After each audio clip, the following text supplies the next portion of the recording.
Shalom, brothers and sisters. I'm Brother Sid of the Commandment Keepers Church. We have a detailed broadcast for our brothers and sisters internationally. The title of today's broadcast will be The Silent War Against Children. The Silent War Against Children, brothers and sisters. In this era of widespread immorality, it is crucial for us as believers to be vigilant about the spiritual threats targeting children.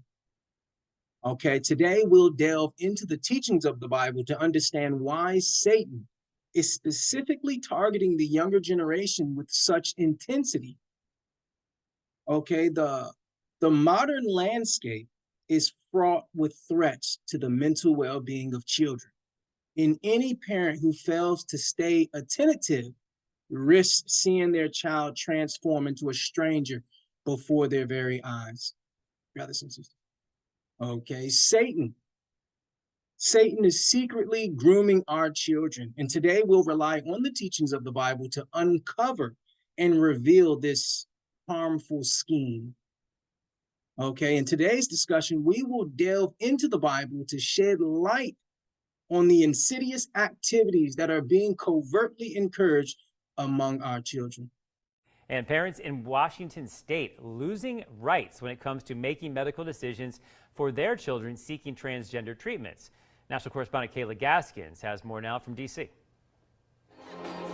Children in Washington state will soon not need their parents' permission to switch genders. It really is an assault on parental rights. It's an assault on children. The governor indicating he will sign the legislation into law, allowing kids to run away from home and seek gender-affirming care with no legal obligation for adults to contact their parents. Instead of getting to the root cause and partnering with parents to get them real treatment, the state is stepping in and medically kidnapping children from their parents. They're promoting family separation is what it is. Republican State Representative Jim Walsh firmly against the measure. I don't think parents who are loving, supportive parents who may be having an argument with their teenage child should be cut out of that child's life. I think that's very, very dangerous ground. Brothers and sisters, let's go into our Bibles today. Let's go into the book of Isaiah 59, right? Because the Bible prophesied of a time like this, right? Here we see the federal government implementing regulations and rules that override a parent's right to guide their children, right? The title today, The Silent War Against Children. Follow us to Isaiah 59 in verse 15, brothers and sisters. Okay. We're at Isaiah, the 59th chapter, and we're going to read the 15th verse, and it reads, "Yes, truth fails, and he that departs from evil makes himself a prey. And the Lord saw it, and it displeased him that there was no righteous judgment." Right? Let's take a look at this one more time. This is Isaiah 59 and 15, brothers and sisters, and it reads, "Yes, truth fails, and he that departs from evil makes himself a prey." He that departs from evil makes himself a prey. Think about that, brothers and sisters. The Bible predicted a future in which individuals who strive to live virtuously would be considered foes of the state. Right? This is what we see here, where the parents, if you don't accept trans ideology, then you will lose rights to be a parent to your child. Take a look at that, because according to the Bible, brothers and sisters, individuals who strive to lead morally righteous lives will be viewed as adversaries by the mainstream media.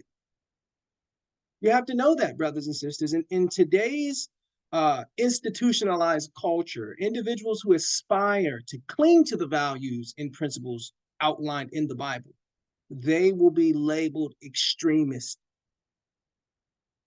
right? If you want to uphold biblical principles, you're an extremist. So a man who wants to compete against women, he's not an extremist.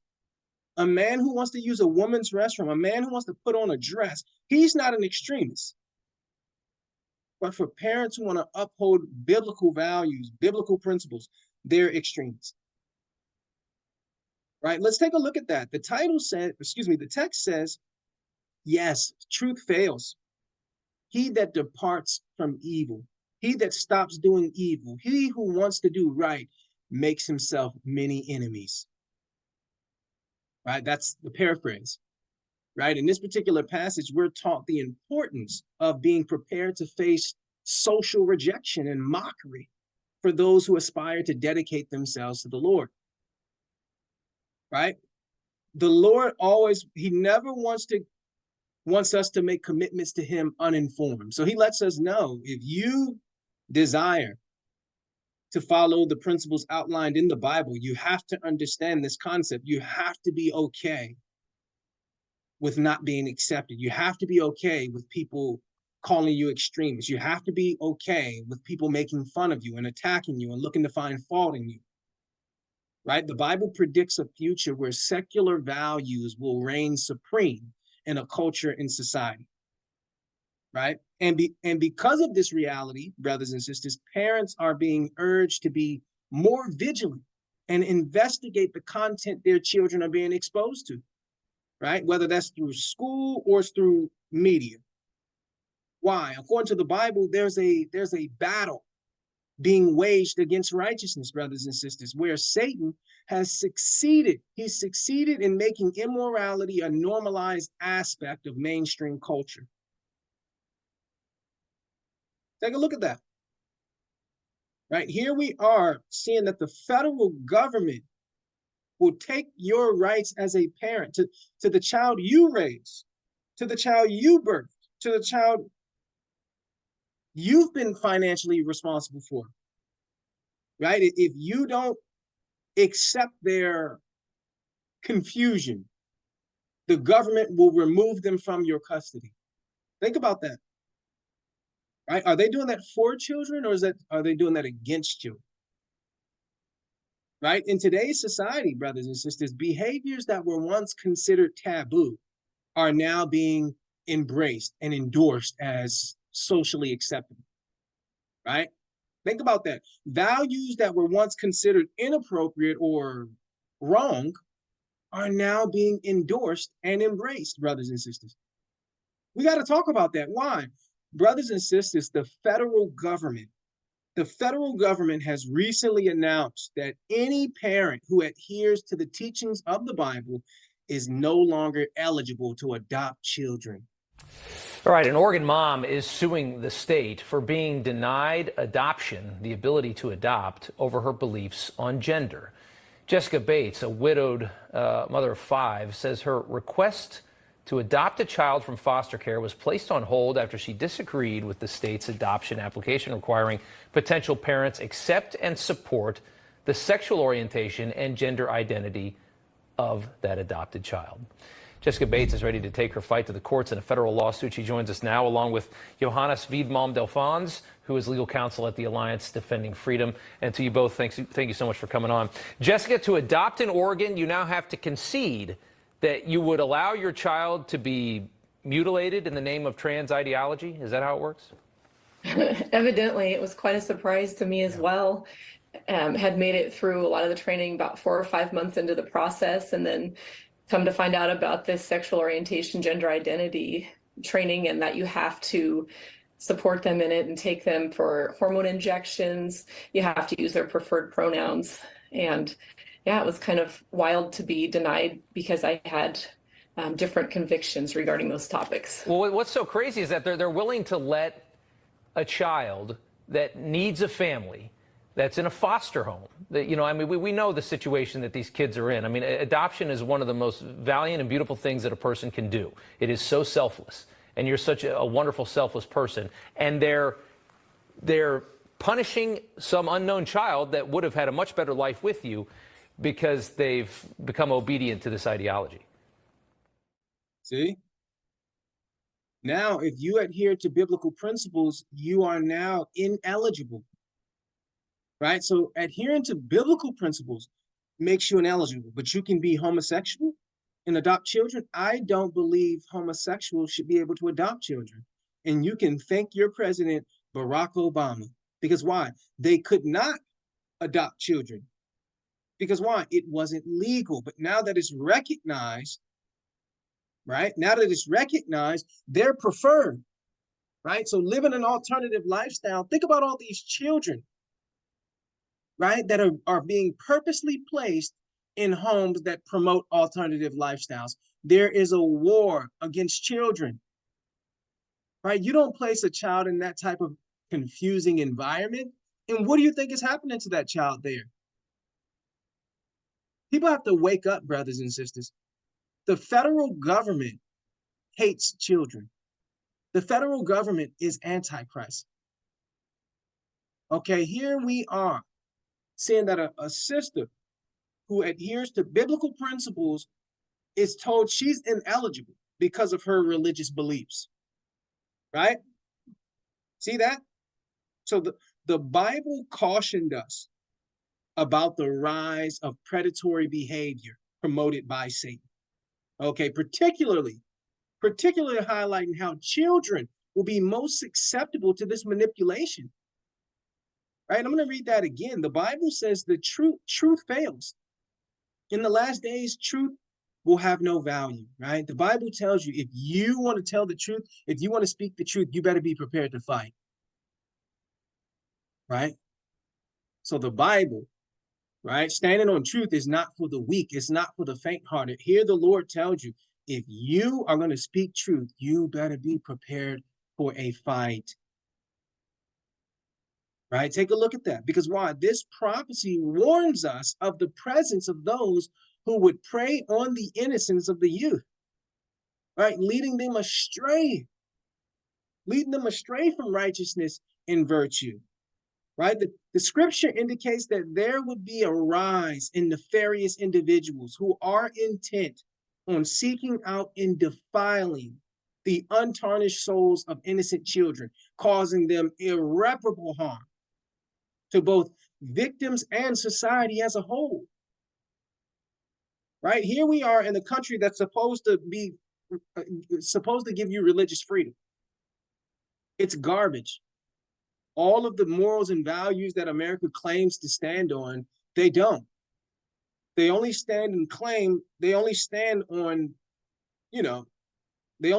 on the Constitution when it benefits them. Right? And that's what we see here. This was a warning that as we got closer to the second coming of Christ, that anyone who would be willing, that would have the courage to speak truth. Brothers and sisters, if you stood up at your school, you went to public school, right? And you said there's only two genders, you would be suspended. You would be suspended for saying something that's biologically, scientifically proven, right? So there's a war going on, brothers and sisters, and we have to take this into consideration. We have to take it into consideration. Okay? Let's go to John, brothers and sisters. Book of John. Let's go to the New Testament now. Why? Christ, he warned us about this. He warned us, brothers and sisters, that we would be in a time like this, right? And for those who don't have the courage, just back on up and put the Bible down, right? Because only those who have the courage to stand, those who are willing to be mocked, those who are willing to not be accepted.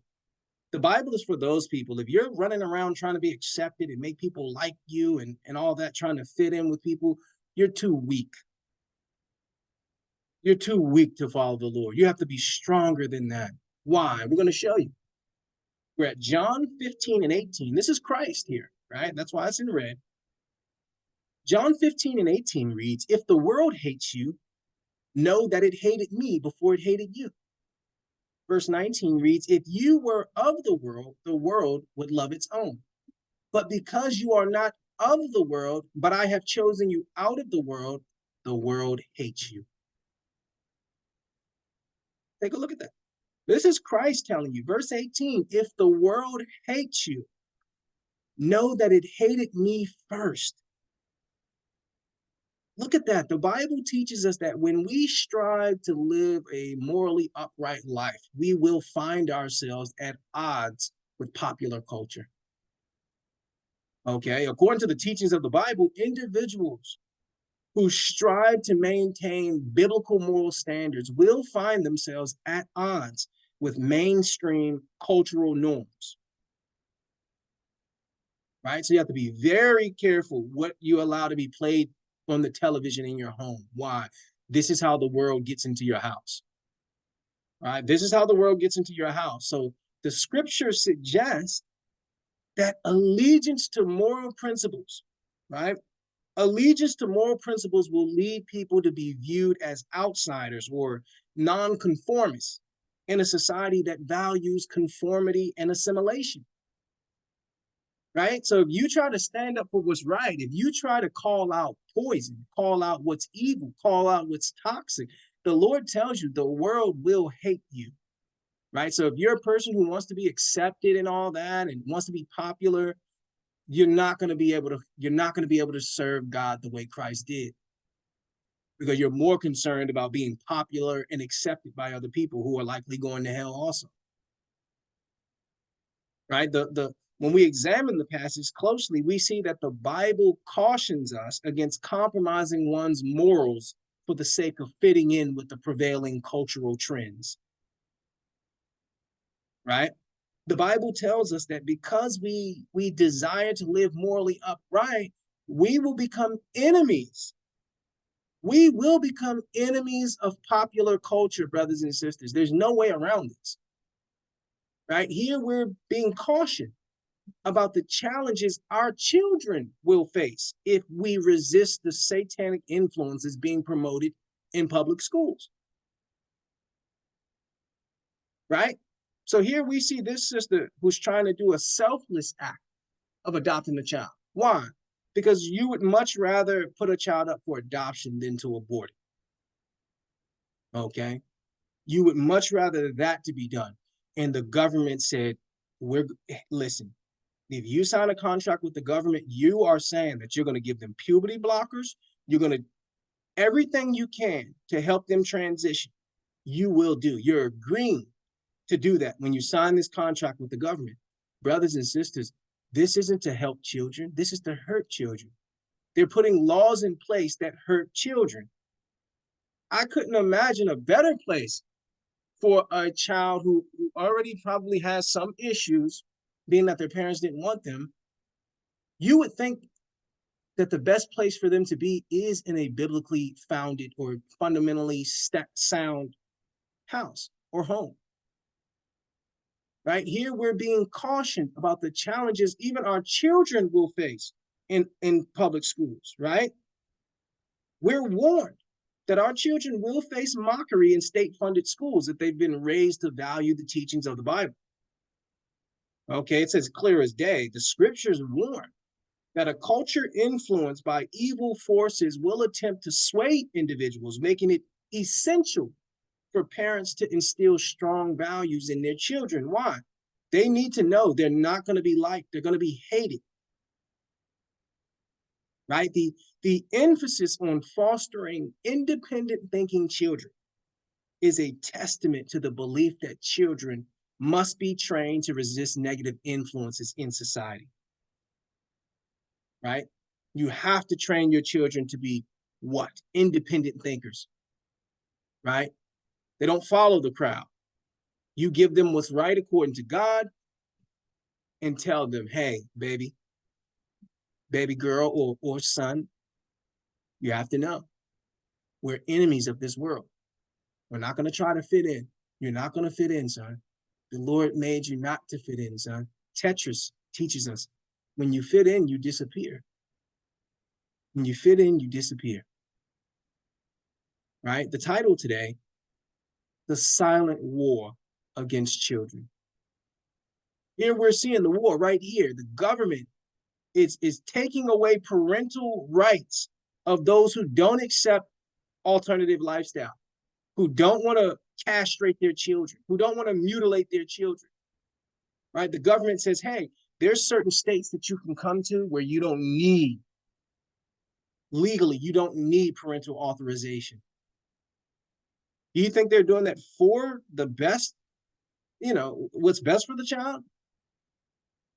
And here again, we see a mother being denied the ability to adopt because of her biblically based principles, right? Let's go to Isaiah 5:20. Let's go to the Old Testament because this is a topic that the Lord spoke a lot on in his word, okay?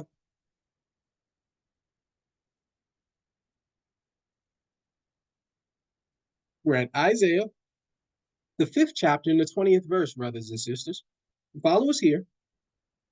We're at Isaiah 5:20, and it reads, "Woe unto them that call evil good and good evil, that put darkness for light and light for darkness, that put bitter for sweet and sweet for bitter."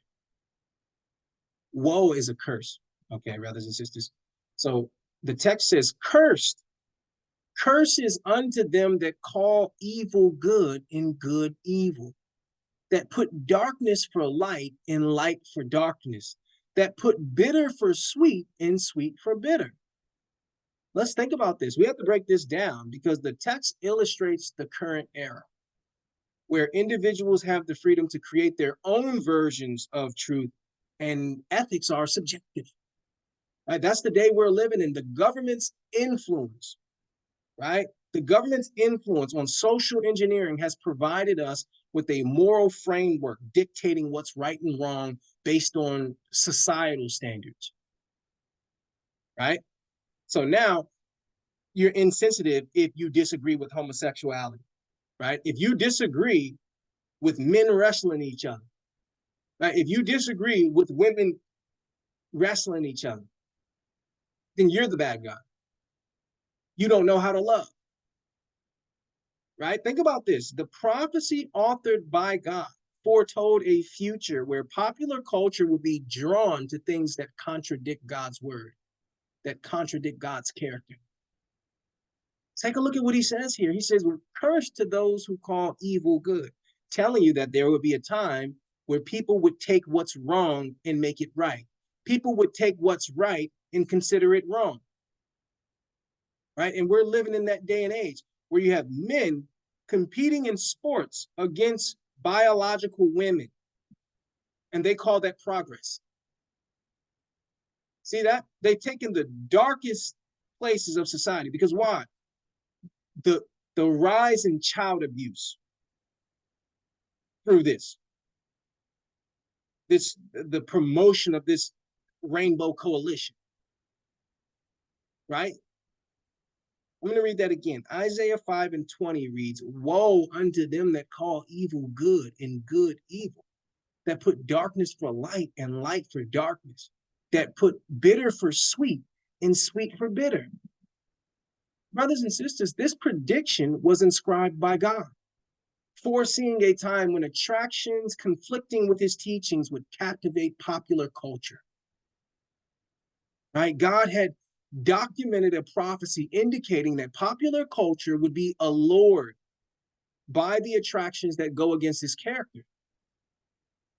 Right? The prophecy penned by Isaiah foreshadowed a scenario where popular culture would be attracted to things that oppose God's character. Right? Take a look at that. He says, cursed. Right? There's a curse that comes on people who look at something evil and try to promote it as something good, who look at something that they know is bitter, but they promote it as sweet because they want other people to partake in it. Right? So they know what they're doing is evil, but they promote it in a way, right, that makes it seem right or enjoyable. Think about this, brothers and sisters. The text depicts modern times, right, where individuals have the freedom to create their own understanding of reality and where morality seems subjective. Where now, if a man wants to be called a woman, you have to call him that, right? Or you're insensitive. This is the times we're living in, brothers and sisters. Here, the Bible warns us about the indoctrination that would begin promoted in grade school, right? This prophetic message serves as a cautionary tale for parents who have their children still attending these state-funded institutions. Right? The Lord is warning us. The Lord warns parents of school-age children that society would increasingly promote immoral activities as acceptable. A lawsuit has been filed against Rockford Public Schools after two parents say the district was treating their child as a boy without their knowledge. News 8's Demetrius Sanders joins us live in the newsroom now with more details on this. Demetrius? Well, attorneys for the parents say they believe the district's actions violated parental and constitutional rights. Meanwhile, some others say it's crucial that the student was protected.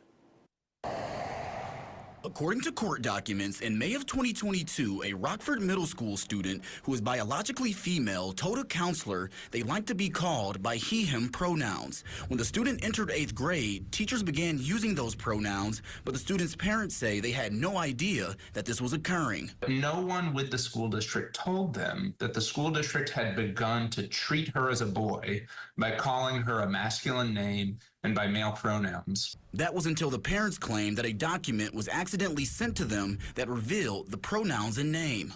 They thought they'd gotten somebody else's document by mistake. In October of last year, the student was pulled from the district by their parents, and they are now suing Rockford Public Schools. According to the lawsuit, it is district policy to call a student by their preferred pronouns and name, and to not notify parents if a student isn't out to them. But Wagner says he believes the parents' First and 14th Amendment rights have been violated. They weren't able to help her in a difficult time in her life.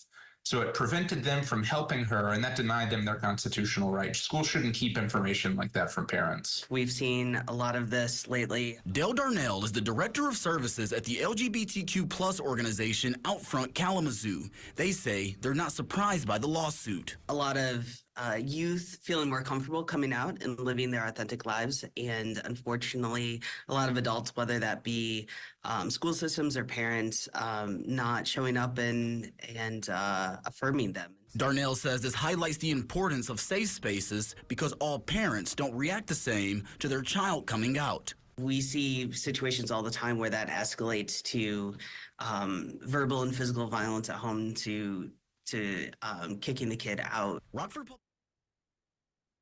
That the Bible warns us that mainstream media would attempt to influence children to embrace beliefs that are contrary to God's teachings. See that? The scriptures serve as a guiding light of truth in a world filled with twisted moral values. Here they are. The school policy, the district policy is that you use a child's preferred pronouns and that you do not share this with their parents. You do not. You are bound. You're bound to do what? Conceal the matter. Why? Why?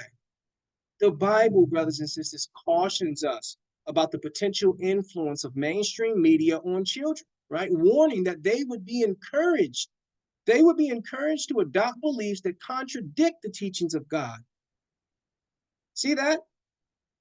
This is what's going on at your school. If your children are in these state-sponsored schools, you need to ask these questions, right? Because, brothers and sisters, you would be shocked. A lot of you parents, you don't know what type of torment your child is going through every day in these schools, these state-sponsored schools, right? How they're being bullied into accepting alternative lifestyle while they're being bombarded with sin. They're taught to conceal information from their parents.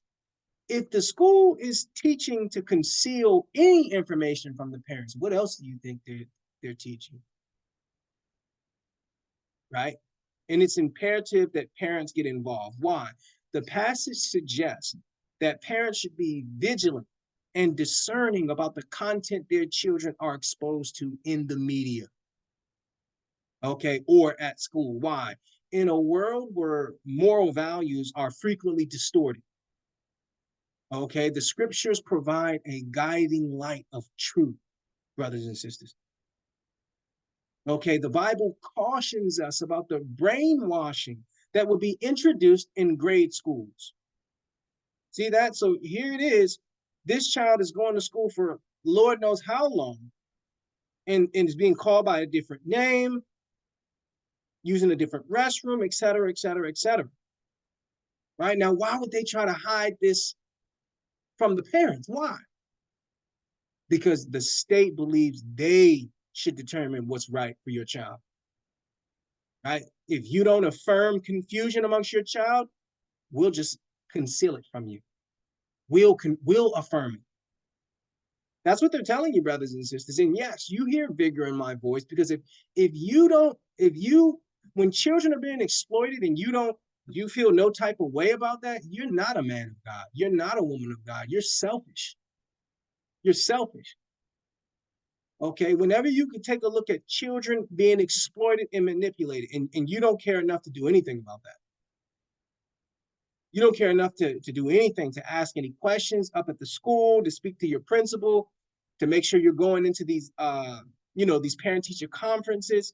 Every chance you get, you need to be at that school, brothers and sisters, especially if your children are in state-sponsored schools. Okay, you need to be there. Why? Because you need to get to know who's teaching your child. You need to look around and see what type of flags are being flown. Okay, this particular message of prophecy acts as a warning for parents with young children attending state-funded schools. Okay, because why? The indoctrination starts in school.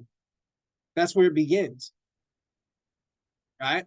That's where it begins. And this is why they wanted women to work. They really wanted women to work, not because it was progress for women. It's because somebody has to watch the children. So we're going to promote to women, hey, they should work. Right? We want to promote that because why? We just need to get access to the children. And we can't do that because if women are staying home and parenting and discipling their children, how can we indoctrinate them? So we need to promote a culture where women are working and the children are being left to someone else for 8 hours a day. Right? Let's talk about that. The title today, The Silent War Against Children. Somebody has to speak out on this, brothers and sisters. And for those of you who may be new to our channel, this channel is to keep you up to date with a lot of the wickedness that's going on in culture, in modern culture, and give us the biblical perspective on it. Why? You come to our channel, right? You'll learn a lot of things you haven't known. You'll get a different perspective than you would get from most Black people, especially most Black men. Right? So you come here, you get educated on some of the things that are going on, and now you can speak to other men or other women, other sisters about what's going on in society, and you already have a perspective that's informed because you've learned with us. Right? But we have to start having these conversations, especially I'm talking to my brothers, my men out here. We need to have these conversations because children are under attack. Okay, let's go to Psalms. Let's go to the book of Psalms. Okay, Psalms 119. Psalms 119 and 98. All right, brothers and sisters. Psalms 119 and 98, brothers and sisters.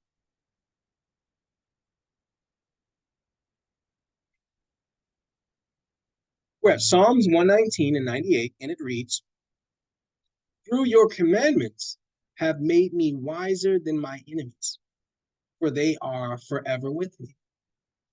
Verse 99 reads, "I have more understanding than all of my teachers, for your testimonies are my meditation." We're going to read that again. Please listen to this, brothers and sisters.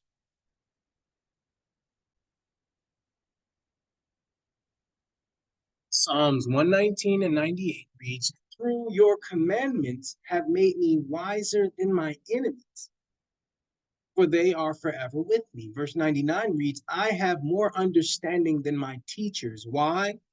Because your law, your commandments, your testimonies are my meditation. Brothers and sisters, in this passage, we explore the reasons behind state-sponsored schools removing biblical teachings from their curriculum. Right? Why did they do that? Why did they take prayer out of schools? Why did they take the Bible out of schools? Why? The text tells us here, verse 98 reads, "Through your commandments has made me wiser than my enemies." Verse 99 says, "I have more understanding than my teachers because my meditation is God's word." Right? Think about that. According to the Bible, when we adopt a biblical way of life, we gain more wisdom than our formal educators. Take a look at that. Right? He says, "I have more understanding than my teachers." Why? Because my teachers are not meditating on the word. They're not teaching the word of God, because we're living in a time where that would be forbidden, right? No prayer in school. Right? They're not teaching any biblical practices. Right? The sin that God hates most is pride. And they celebrate a month called Pride Month. Think about this.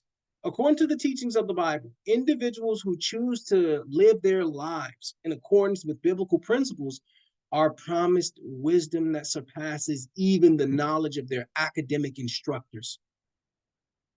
And they know this. They know this. The text emphasizes the idea that true wisdom comes from following the moral and ethical guidelines laid out in the Bible. Right? It says, "I have more understanding than my teachers because I value the Bible, because I submit to the Bible," which is a prophecy that the teachers would be those who do not submit to the authority of the Bible. Right? Take a look at this again. Psalms 119 and 98 says that it's through the commandments of God that I've become wiser than those who seek to destroy me. Right? Think about this. The opposing side would never permit the education of children in their institutions with content that could potentially challenge and disrupt the existing system of infrastructure, right? The existing system of authority.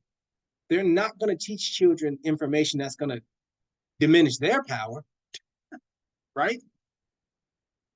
Think about it. In this passage, we delve deeper into the factors contributing to government-funded schools deciding to eliminate biblical teachings from their educational programs.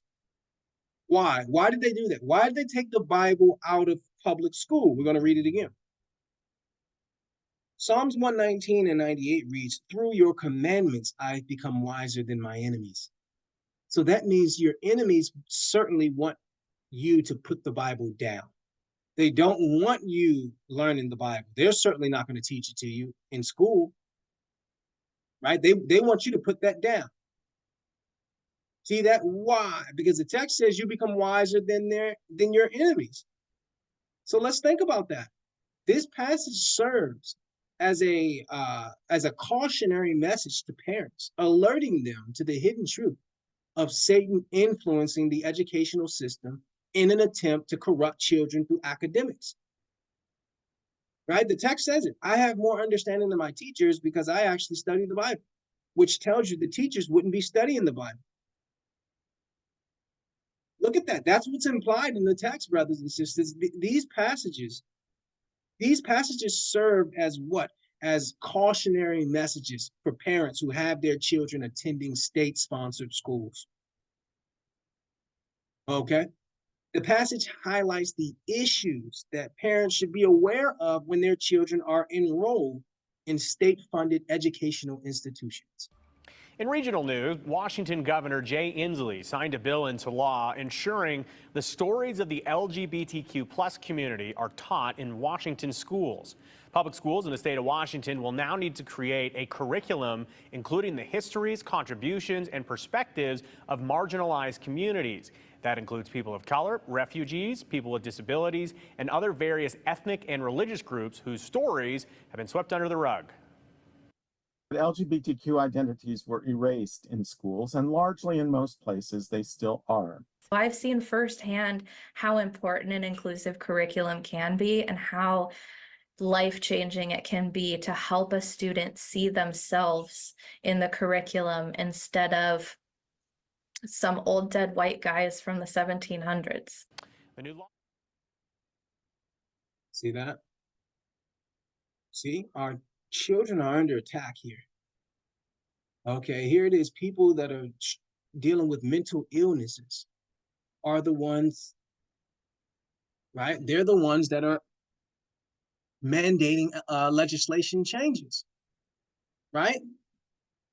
Anytime you have a man who refers to himself as they or a woman, that person has a mental illness. They should not be anywhere near children, right? And that's why you're here with us, right? To get to be up to date on the things that are going on in our communities, right? And where can you get involved?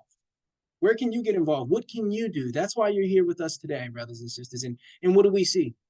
What do we see in Psalms 119, 98, and 99? The Bible warned us that the educational system would slowly move away from teachings based on biblical principles, and they would start moving towards a more atheistic perspective. Right? After analyzing these passages more closely, it becomes evident that the psalmist warned us about the removal of God from the public education system. Okay? Think about that. He says, I have more understanding than my teachers because I read the Bible. That's implying that the teachers that are in place are ones who are not accepting of the Bible, right? Those principles would not be promoted in public schools. In fact, you will be fired if you try to pray with the students, right? If you try to do anything that leads them in the right direction, you're not allowed to give children good advice, period. And if you try to give a child good advice, you will lose your job. Okay, think about that. Look at that, rather. Don't think about it. Look at what the scripture says. The Bible instructs us to inquire about the beliefs of individuals who are responsible for our children, right? Before entrusting someone to care for your child for 8 hours a day, it's important that you consider their religious beliefs. Right? That's what the text says. He says, I have more understanding than those who should be teaching me. Why? Because they have disregard for the Bible. Okay, so the way you perceive the world is influenced by your spiritual beliefs, which is why it is important to identify the religious beliefs of those who are educating our children. Think about that. What we just saw emphasizes the significance of ensuring that the individuals guiding our children's spiritual development align with our own religious beliefs.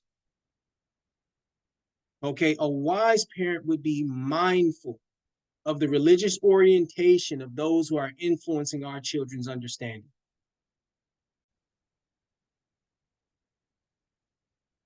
Follow us to the book of Proverbs, brothers and sisters, because the Lord has a lot to say about who we allow to educate our children.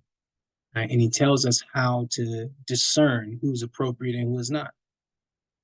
All right, we're at Proverbs chapter 9, verse 10. Okay, let's talk about school. Let's talk about academia. Let's talk about academics. Right? The Lord tells us what the best academics is. The Lord tells us where academic understanding begins. Okay? Let's take a look at this, brothers and sisters. Let's take a look at this. Right? We're at Proverbs 9 and 10, and it reads, the fear of the Lord is the beginning of wisdom, and the knowledge of what is holy is understanding. Proverbs 9 and 10 reads, the fear of the Lord is the beginning of wisdom, and the knowledge of the holy is understanding. Let's think about this, brothers and sisters. The Bible tells you the beginning of wisdom is the fear of the Lord.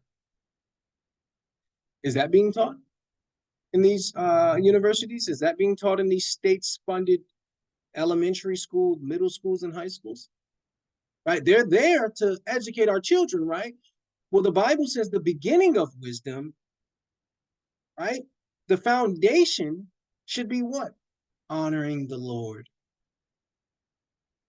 So now we have to put the curriculum in question now. Now we have to analyze it. Why? Because the Lord said, right, the beginning of wisdom is fearing him. Do these schools teach you to fear the Lord, to honor the Lord, to respect the Lord, to reverence the Lord? right? So your children actually, according to this text, your children don't get smarter by going to school. A lot of times they get dumber, right? The Bible tells you the first tenets of wisdom is not ABC 1, 2, 3. It's the fear of the Lord, right?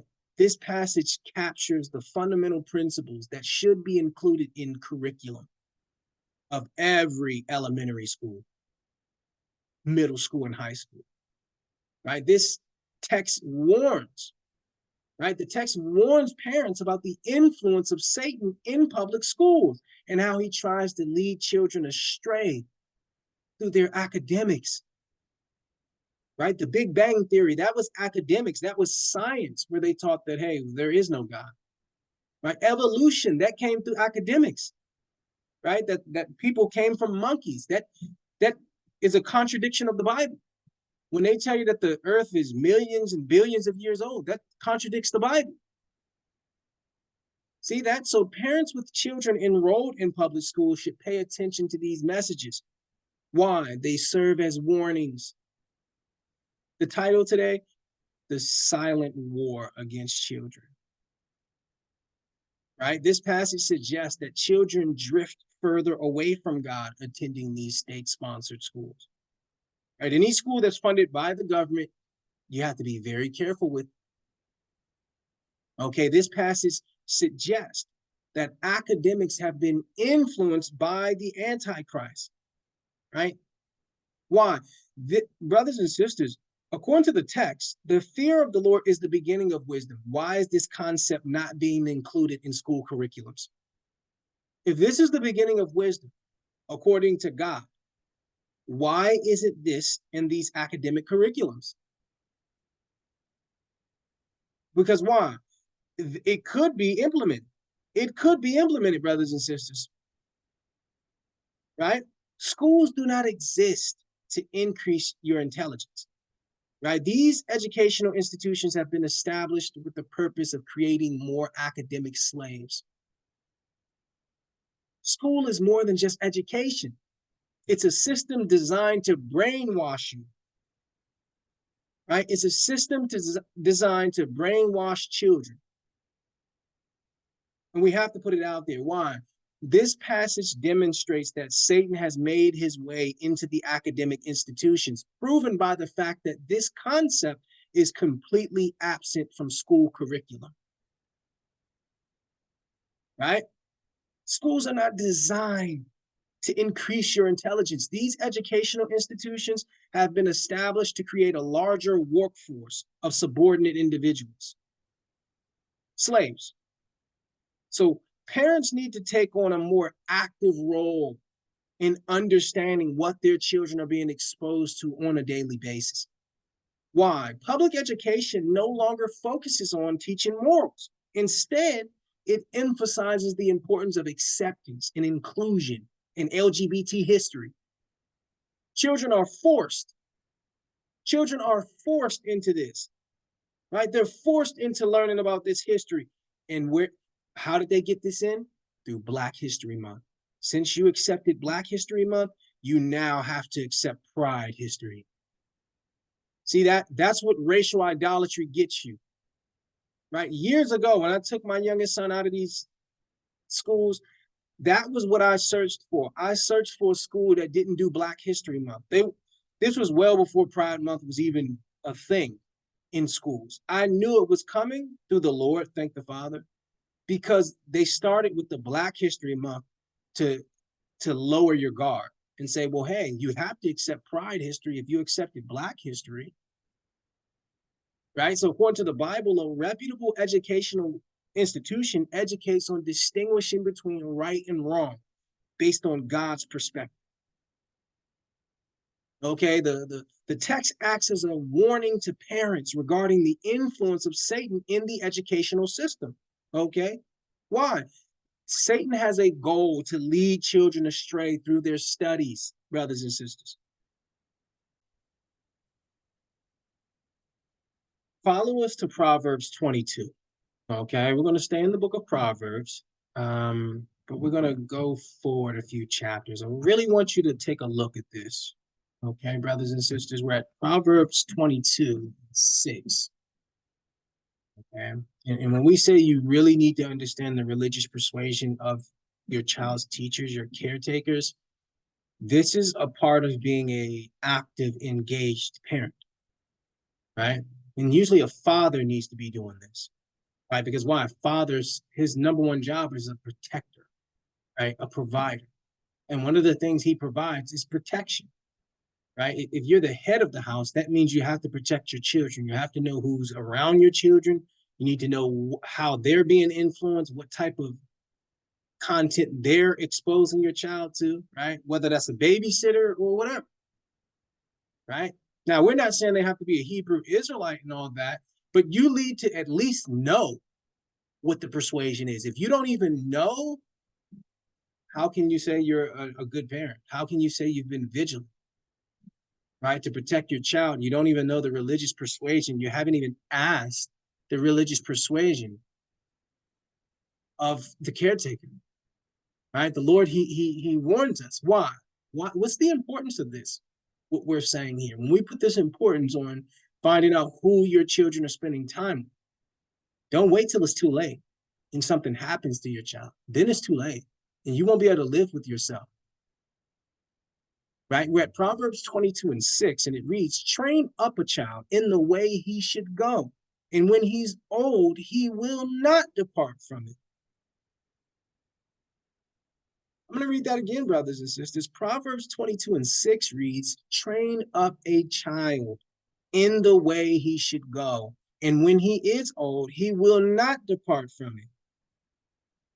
Right? Think about that. This passage conveys to parents the importance of recognizing the impact that consistent exposure to certain things can have on their children's development into adulthood. Right? The Lord is warning you. Right? This passage conveys a lesson to parents that the environment our children are regularly exposed to significantly shapes their adult selves. He says, train up a child in the way they should go. Why? Because it affects who they become. Right? So the reasons why Satanists are focused on educating children are explained here. Right?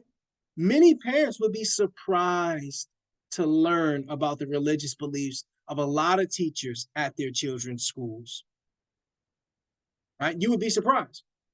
Right? A lot of these people don't believe in God at all. There's no way I'm going to have an atheist teaching my son. What could you possibly teach my son?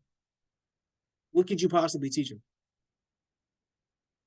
Right? You're looking at all this beauty, all this nature, and you're thinking that came from what? Right? Examine this, brothers and sisters. This passage emphasizes the importance, right? It emphasizes the important role that parents play in shaping their children's future by highlighting the significant impact that consistent exposure to certain ideas has on a child's development.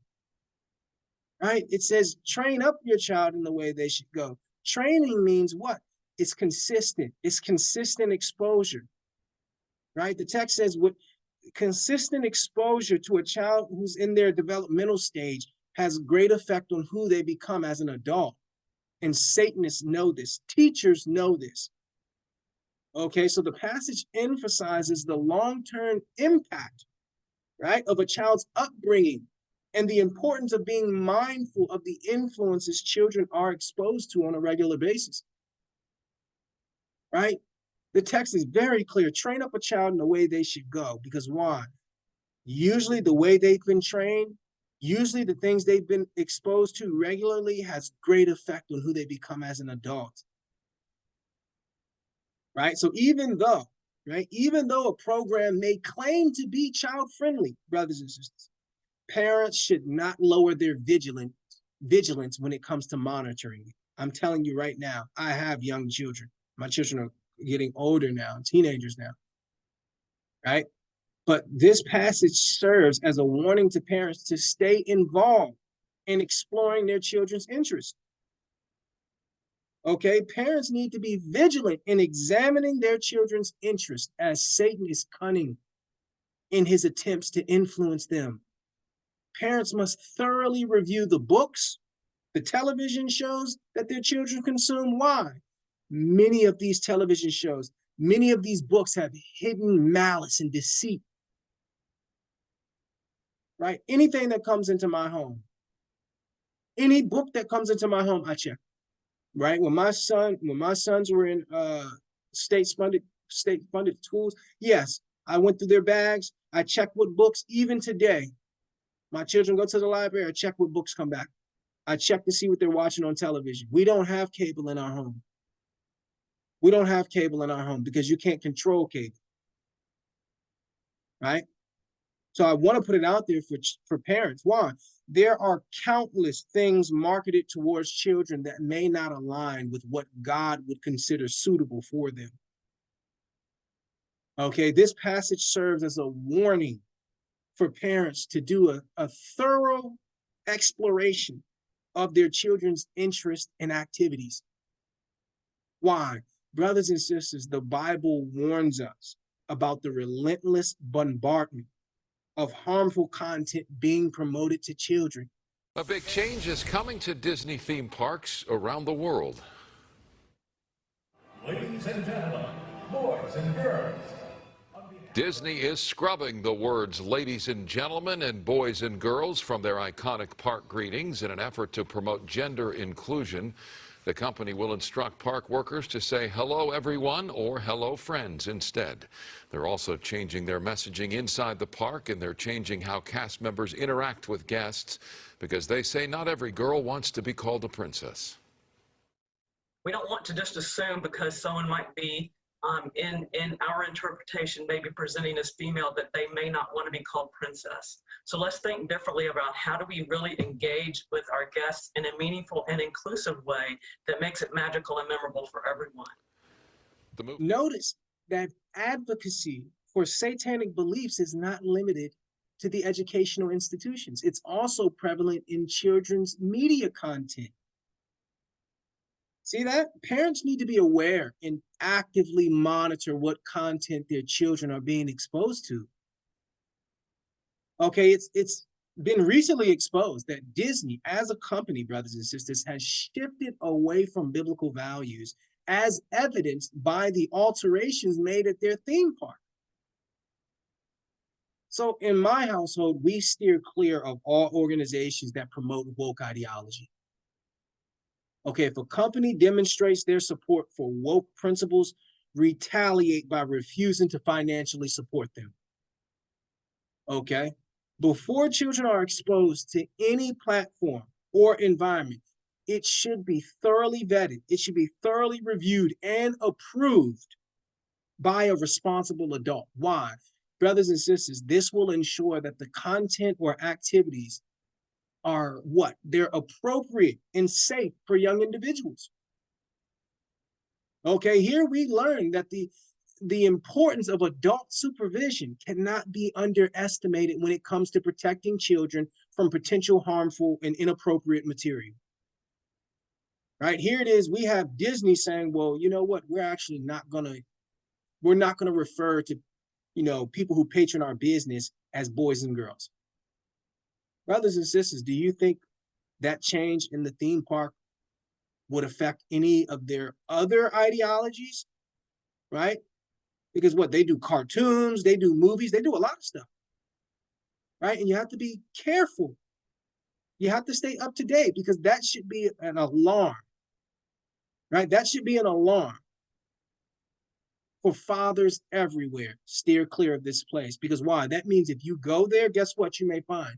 You may find a man in a young girl's bathroom. You may let your daughter or your wife go into the restroom and see a full-fledged man with a beard. Right? That's what they're telling us. See that? So we wanted to put it out there, right? We have to take interest in what our children are interested in. You have to. We're going to show you why. Let's go to Deuteronomy, brothers and sisters. Okay? Let's go to Deuteronomy.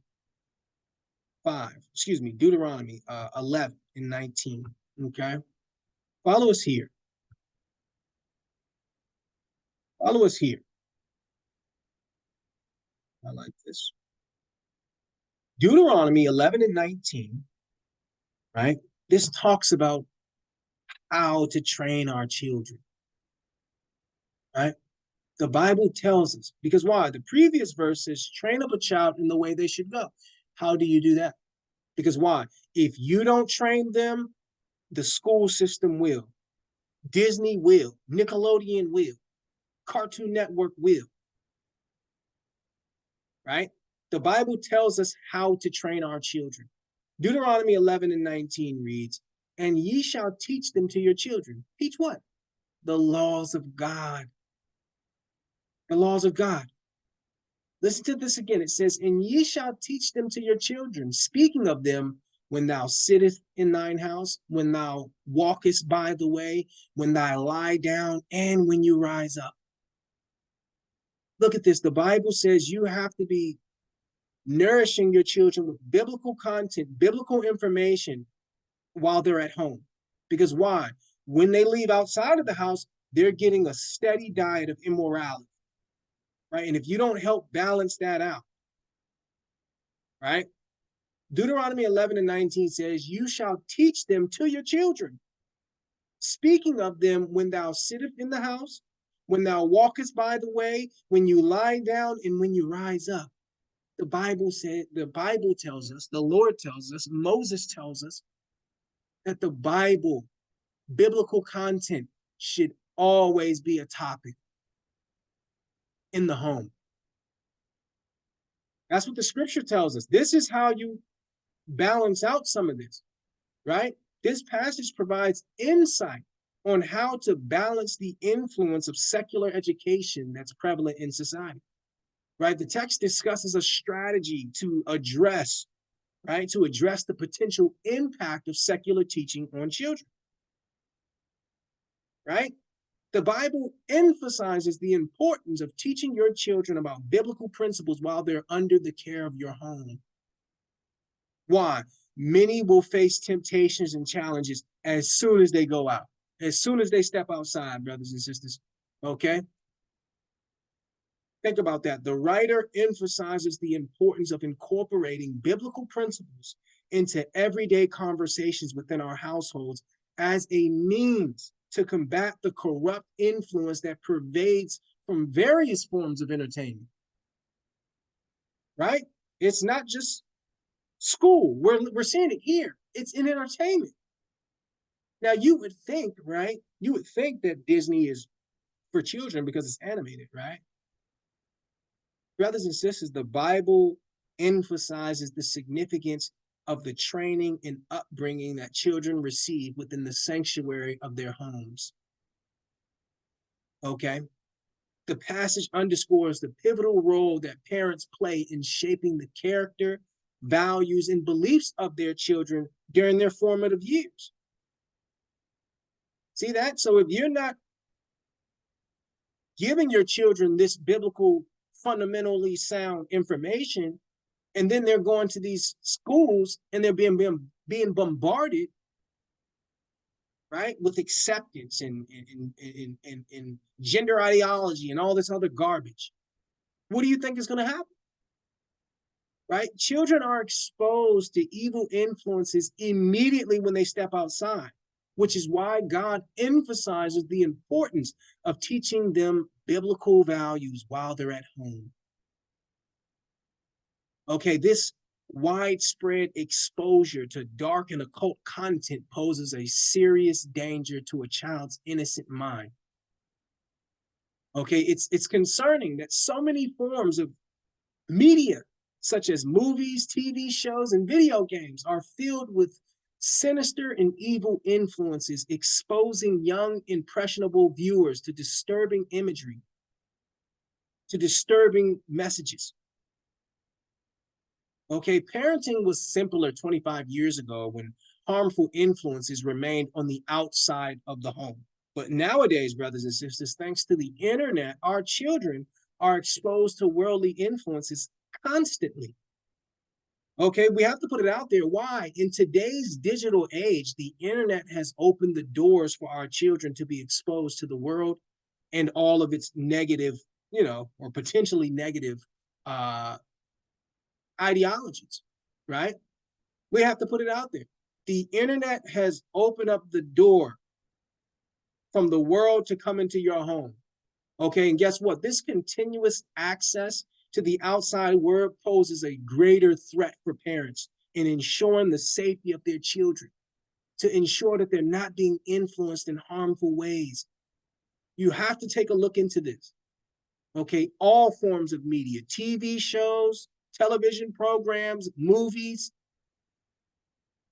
Why, brothers and sisters? Because this bombardment, this attack on children isn't just coming from the institutions of learning. It's coming through Disney also. Long considered the place to turn for family-friendly entertainment, recent moves and statements by the Walt Disney Company indicate a turn toward a cultural agenda that threatens that legacy and possibly its future.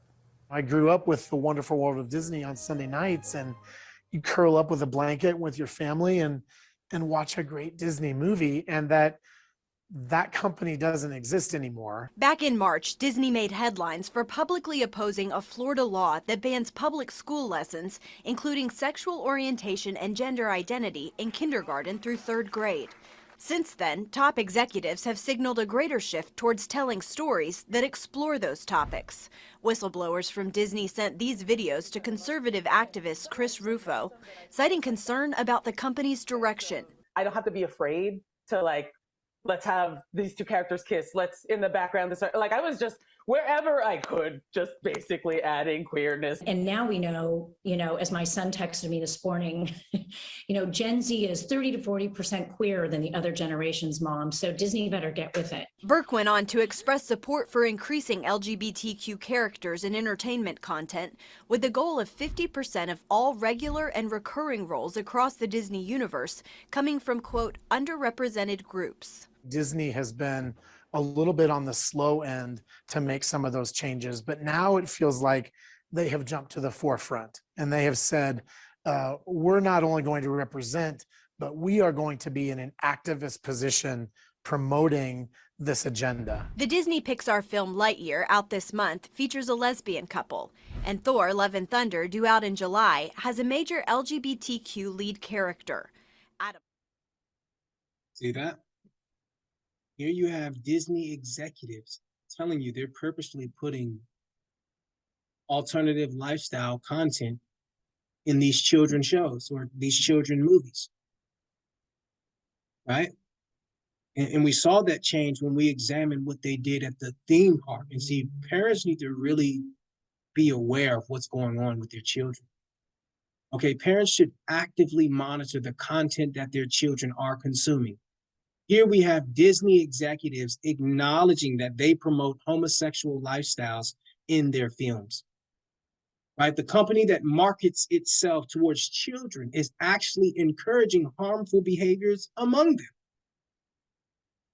right? Parents must realize that just because a movie or a show is animated, it doesn't necessarily mean it's suitable for children of all ages, right? The Disney executives have openly acknowledge that they are actively promoting their own beliefs through their content,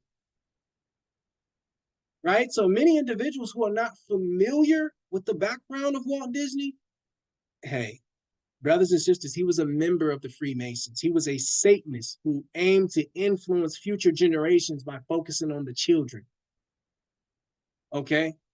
He had himself frozen, right? In hopes that, science one day can bring him back to life from the Ice Age. This guy was a Satanist, okay? And it's imperative for parents to actively engage in regulating their children's exposure to media in order to ensure that they're not influenced by negative messages.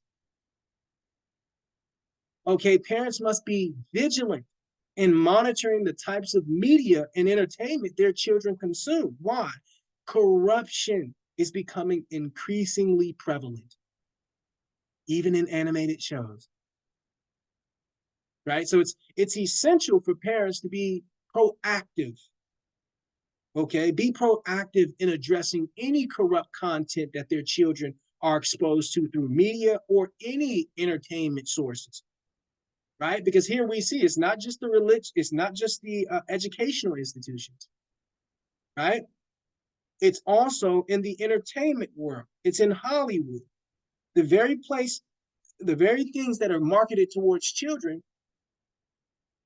You buy a book or a movie for your child, you give it to them to read, to watch, or whatever the case is, and midway through the movie, because they know parents haven't checked, midway through the movie, what happens?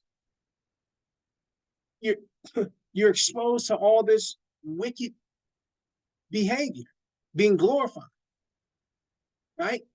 So by staying informed about the latest trends in the media landscape, parents can effectively guide their children towards positive and ethical choices, right? You have to stay in tune. Just because we grew up on Disney, just because you grew up on Disney, rather, right? Just because it's animated, it's coming out now that a lot of these child actors were abused, right? I think there was a documentary on Nickelodeon, right? And some of those child actors, and most of them were abused, right? And the same thing goes on at Disney. The same exact thing, probably worse at Disney, right? Just because something is marketed towards children doesn't make it so, right? There's a lot of lazy parents who just say, "Oh, it's by Disney. Oh, it's animated. It's for children." Brothers and sisters, you better be careful about just indiscriminately giving your children content to watch or read. The title of today's broadcast, The Silent War Against Children. And here you're seeing it. See that everywhere they turn, right? The schools are forcing them to learn about it. The schools are giving them pronouns, asking for pronouns, calling them by pronouns. Disney, right? The entertainment for supposedly for children, they're promoting the wickedness, right? And we had to call it out because why?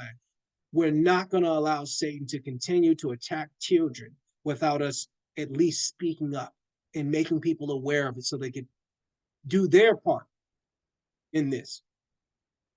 Okay? Disney is against children.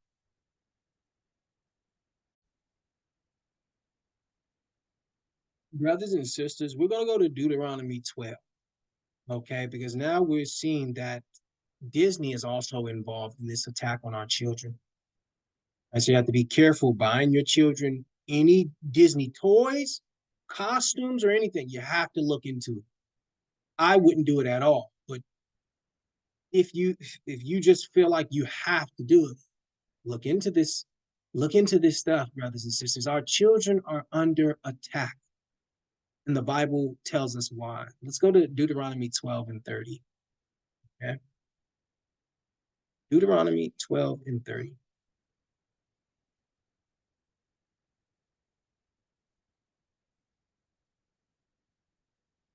We're going to read 30 and 31.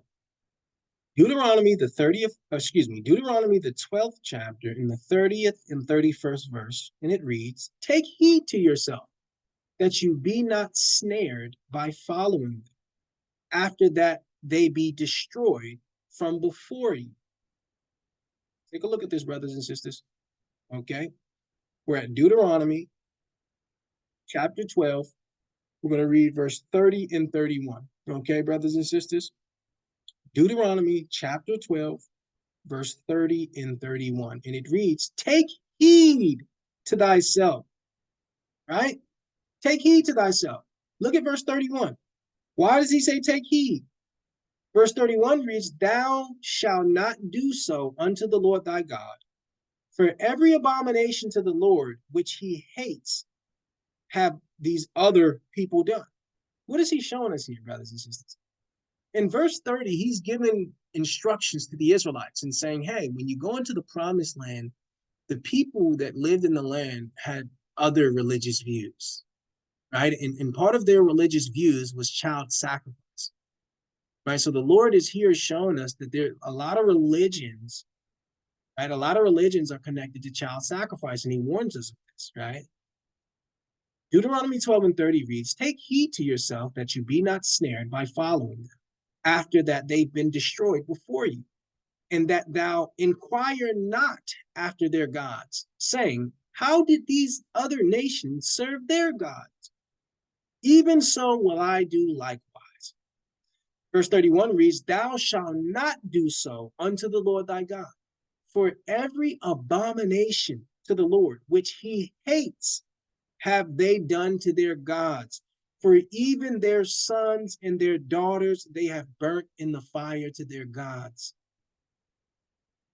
Look at that. It says, for even their sons and their daughters have burnt in the fire to their gods. That's child sacrifice, brothers and sisters. Historically, the text tells us those who rejected the Bible were often associated with child sacrifice, as mentioned in the Bible.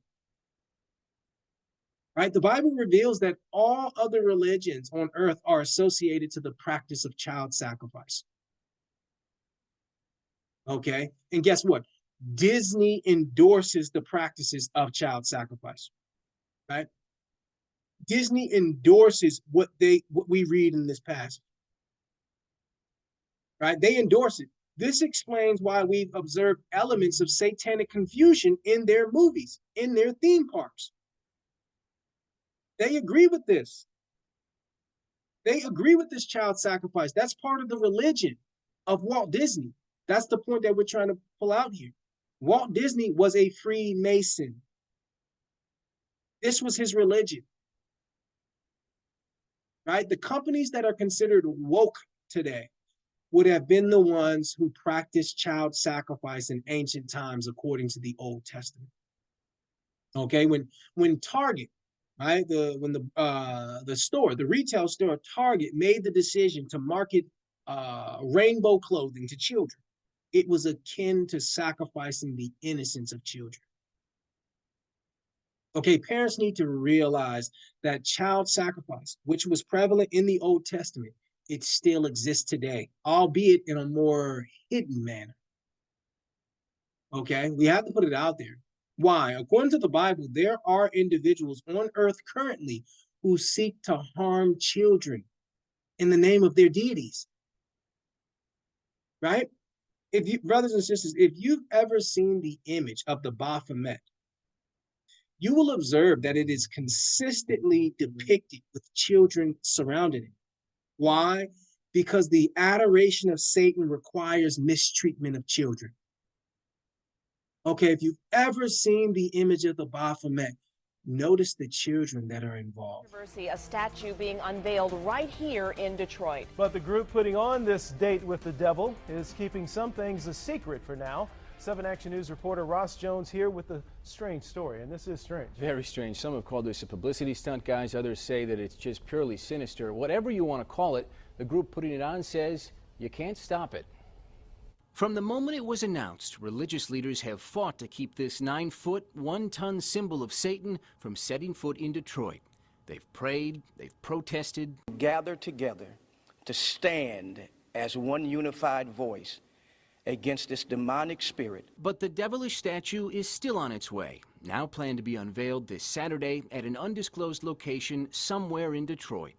The event is being put on by the Satanic Temple, a group that first wanted to unveil the statue at Burt's Warehouse in Detroit.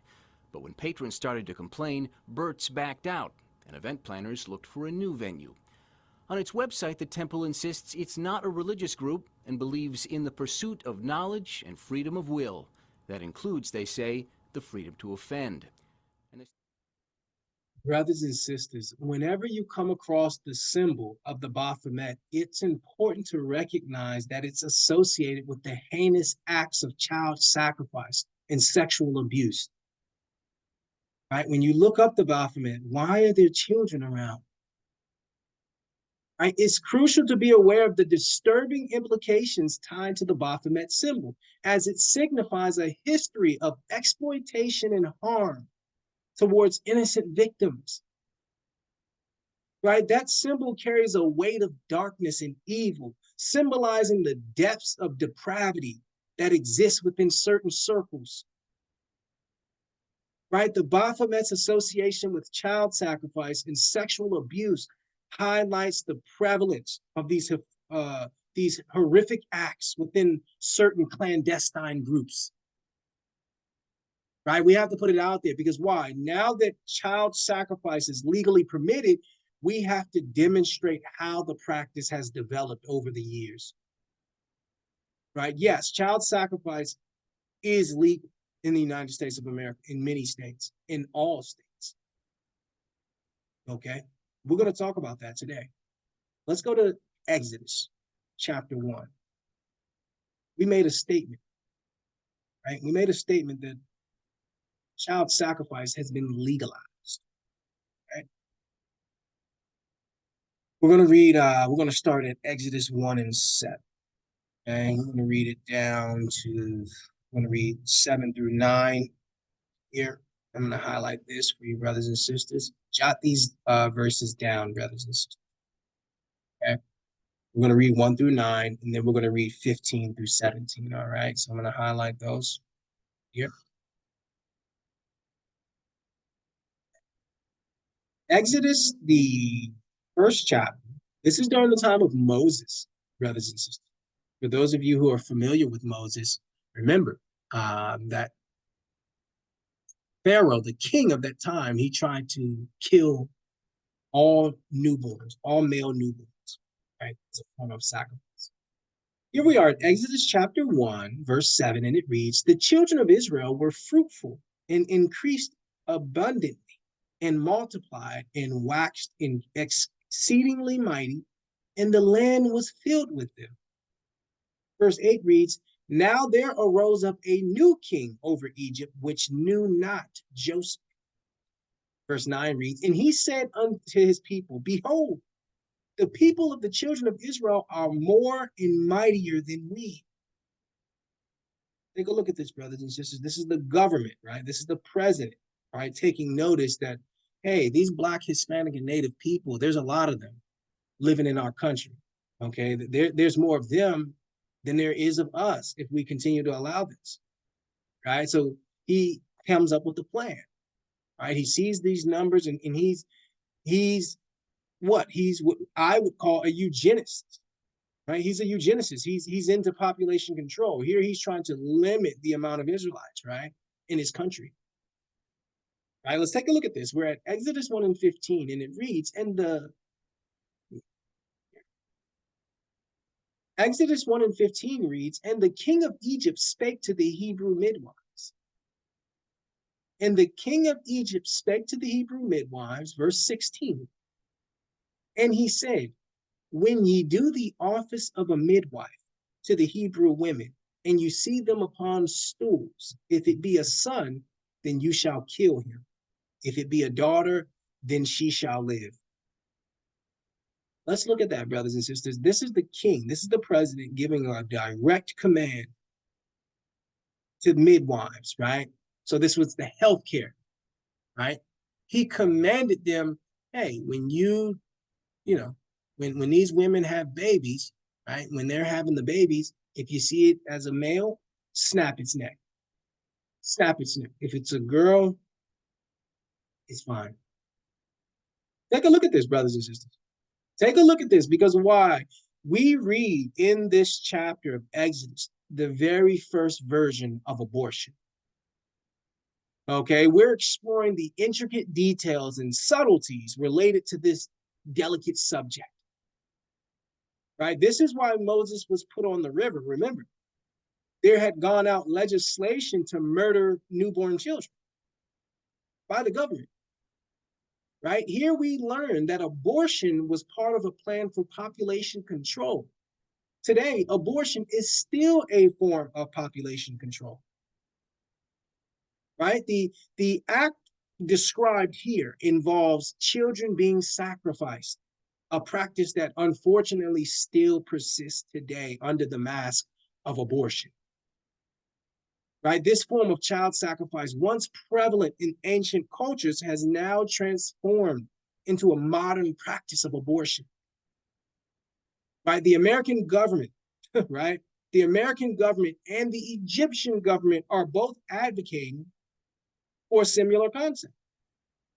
Think about that. In this passage, it's revealed that the Bible views abortion as equivalent to offering a child as a sacrifice.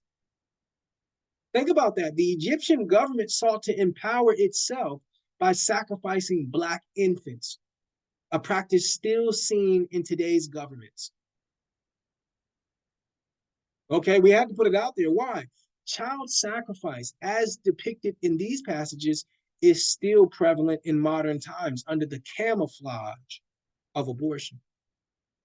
This barbaric practice remains widespread, and it's carried out in the form of terminating pregnancies. It's child sacrifice, right? The harrowing tradition of sacrificing children has transformed into the ongoing practice of abortion today, right? So despite societal progression, the cruel act of child sacrifice persists. It persists in the form of abortion, right? The immoral act of child sacrifice has reemerged in contemporary times through the camouflage of abortion. You can't just outright kill a child now unless it's before it's born. Right? The chilling practice of sacrificing children has not disappeared, right? It's been repackaged as an abortion procedure, right? It hasn't gone away. It's been refurbished. It's been repackaged, right? It's being represented now, right? The American governments are pushing forward with the same concept as the Egyptian government. Right? The Egyptian government sought to exploit Black babies to increase their own power, similarly to how the current administration in the United States does. Right? Notice that Pharaoh did not feel threatened by the female children. Rather, he was open to allowing them to live because he knows they could be manipulated. Right? Take a look at what he says here in verse 16. And Pharaoh says, when you do the office of a midwife to the Hebrew women, and ye see them upon their stools, if you see a son, you kill him. If you see a daughter, you let her live. Look at this. The United States persists in following a similar strategy to the Egyptians in trying to end the lives of unborn babies. Okay, the government is full of warlocks and wizards that know that abortion is considered child sacrifice in the eyes of God. A coalition of Black leaders is calling out Planned Parenthood for, quote, targeting Black communities for abortions. At the same time, the nation's largest abortion provider openly voices its support for the Black Lives Matter movement. In a letter to Planned Parenthood, President Alexis McGill Johnson, they write in part, quote, can Planned Parenthood really claim to care for Black lives while remaining complicit in the targeting of Black pregnant women? This massive inequity and the disproportionate harm it does to Black Americans is fully in keeping with the racist eugenicist vision of your organization's founder. Joining me now on Skype is Reverend Dean Nelson, Executive Director of the Pro-Life Human Coalition Action and one of the signatories of that letter. Reverend, welcome back to the show. Always good to see you. It's a pleasure. Thanks so much for having me.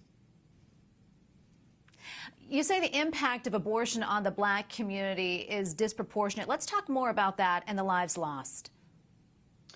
Yeah, when you think about the roughly 1 million abortions that take place every year, roughly 36% of those are on Black women. In cities like New York, there are more Black children that are aborted than born alive. So it is huge in terms of the impact that abortion has had on the African American community. And we are charging and calling Planned Parenthood out because for over 100 years, through their vision of their founder, Margaret Sanger, they have systematically targeted Black and minority communities specifically for their population control. And more recently, of course, since Roe v. Wade, for abortion. They understand what they're doing, right? If you know anything about Planned Parenthood, they're usually in the Black community, right? You never see that in the white community. There's a reason for that, right? They understand what it is. Okay, the United States government understands exactly what abortion is. It is a form of child sacrifice without any shadow of a doubt. Follow us to the book of Psalms, brothers and sisters. Okay? Because we wanted to show you that child sacrifice is something that the Lord spoke quite loquaciously in the word, in his word. Okay? We're going to Psalms 106, verse 37 and 38. Because in Deuteronomy, the Lord scolds us for following the ways of other religious people. Right? He tells the Israelites, don't follow them. Why? Because they kill their children for power. That's what we saw in Deuteronomy 12, verse 30 and 31. Right? And we want to talk about that child sacrifice. The title today, The Silent War Against Children.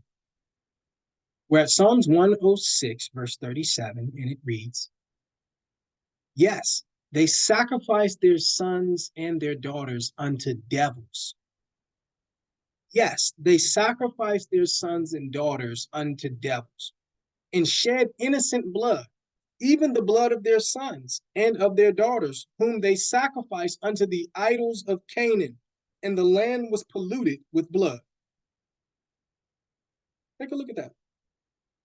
Psalms 106 and 37 reads, yes, they sacrificed their sons and their daughters unto devils.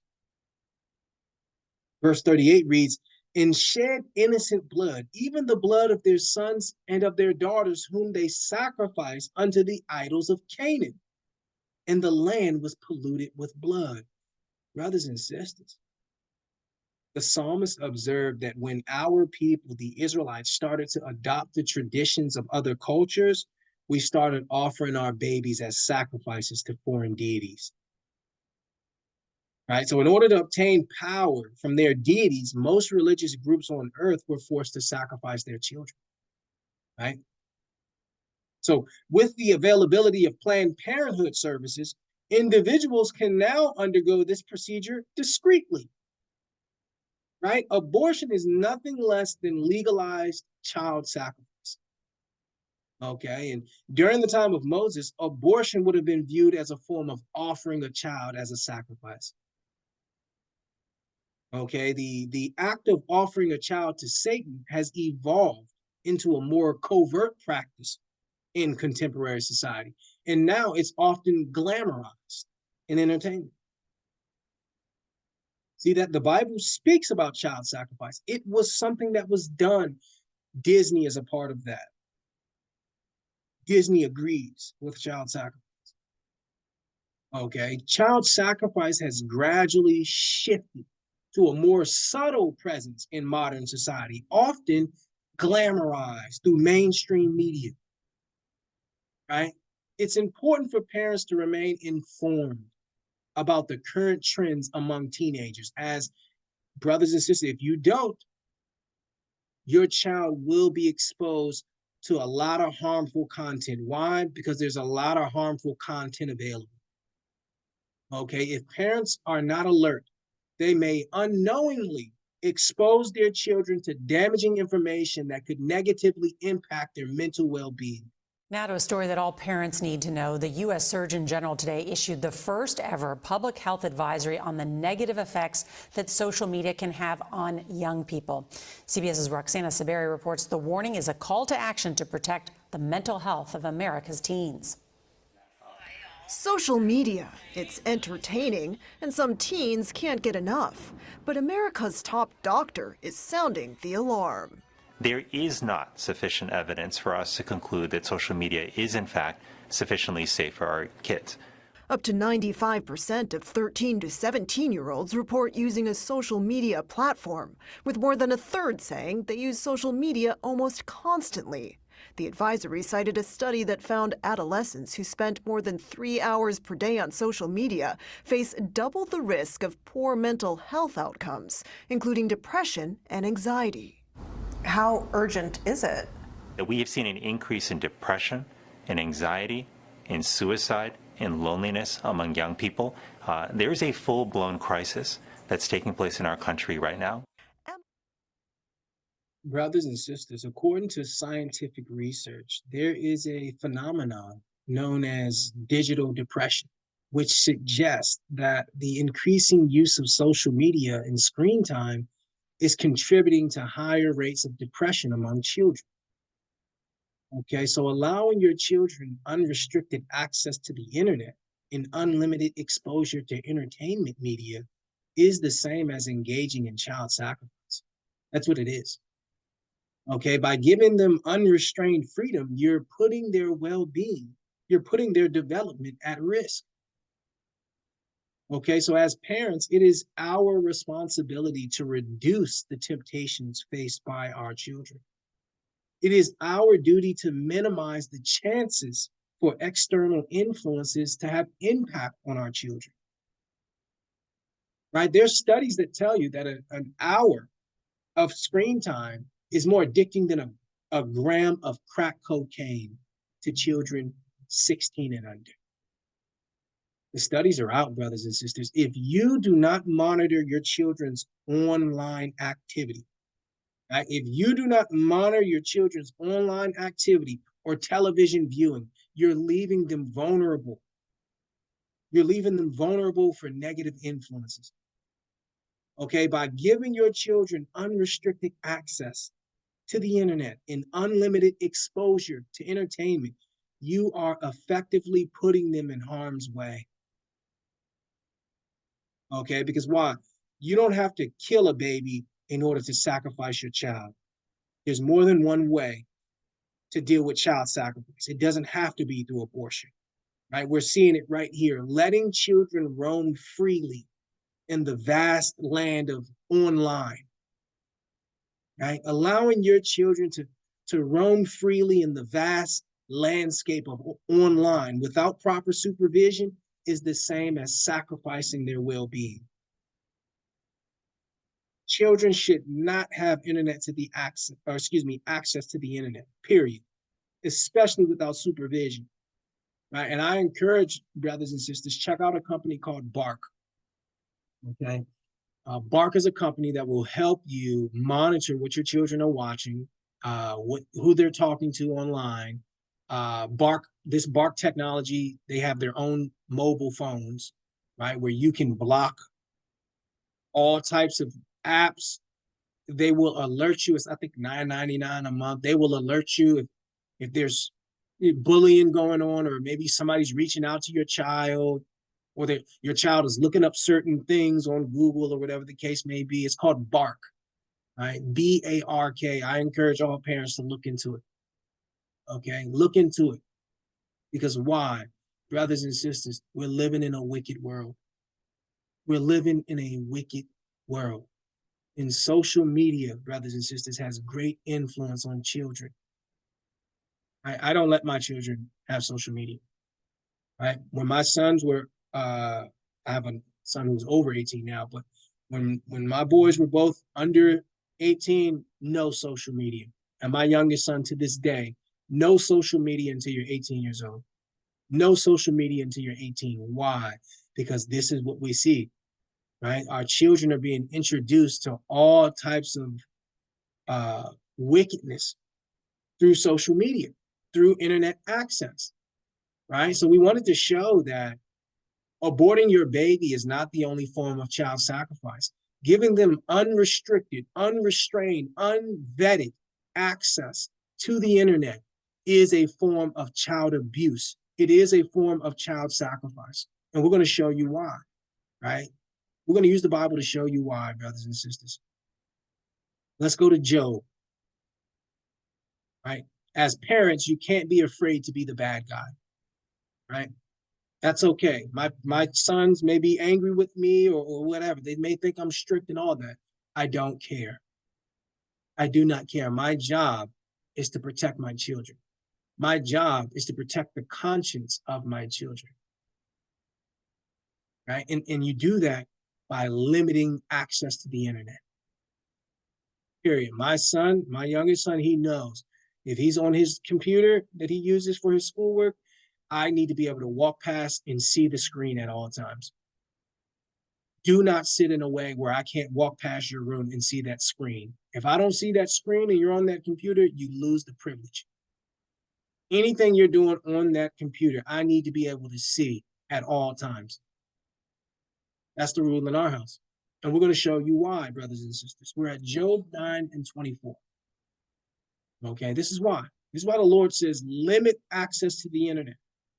Okay. Job 9:24 reads, the earth is given into the hand of the wicked. He covers the faces of the judges. If not, where and who is it? Brothers and sisters, Job 9:24 reads, the earth is given into the hand of the wicked. He covers the faces of the judges.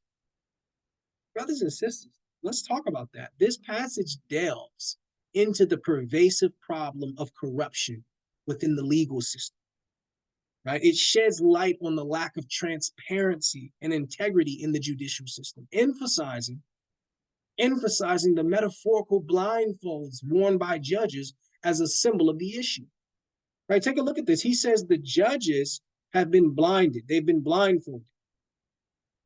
Right? The author emphasizes the dearth of clarity and impartiality within the judicial system by using what? The symbolism of judges being blindfolded. Right? He says the earth is given into the hand of the wicked, and what's the proof? Is that there's no justice in the very place that there should be.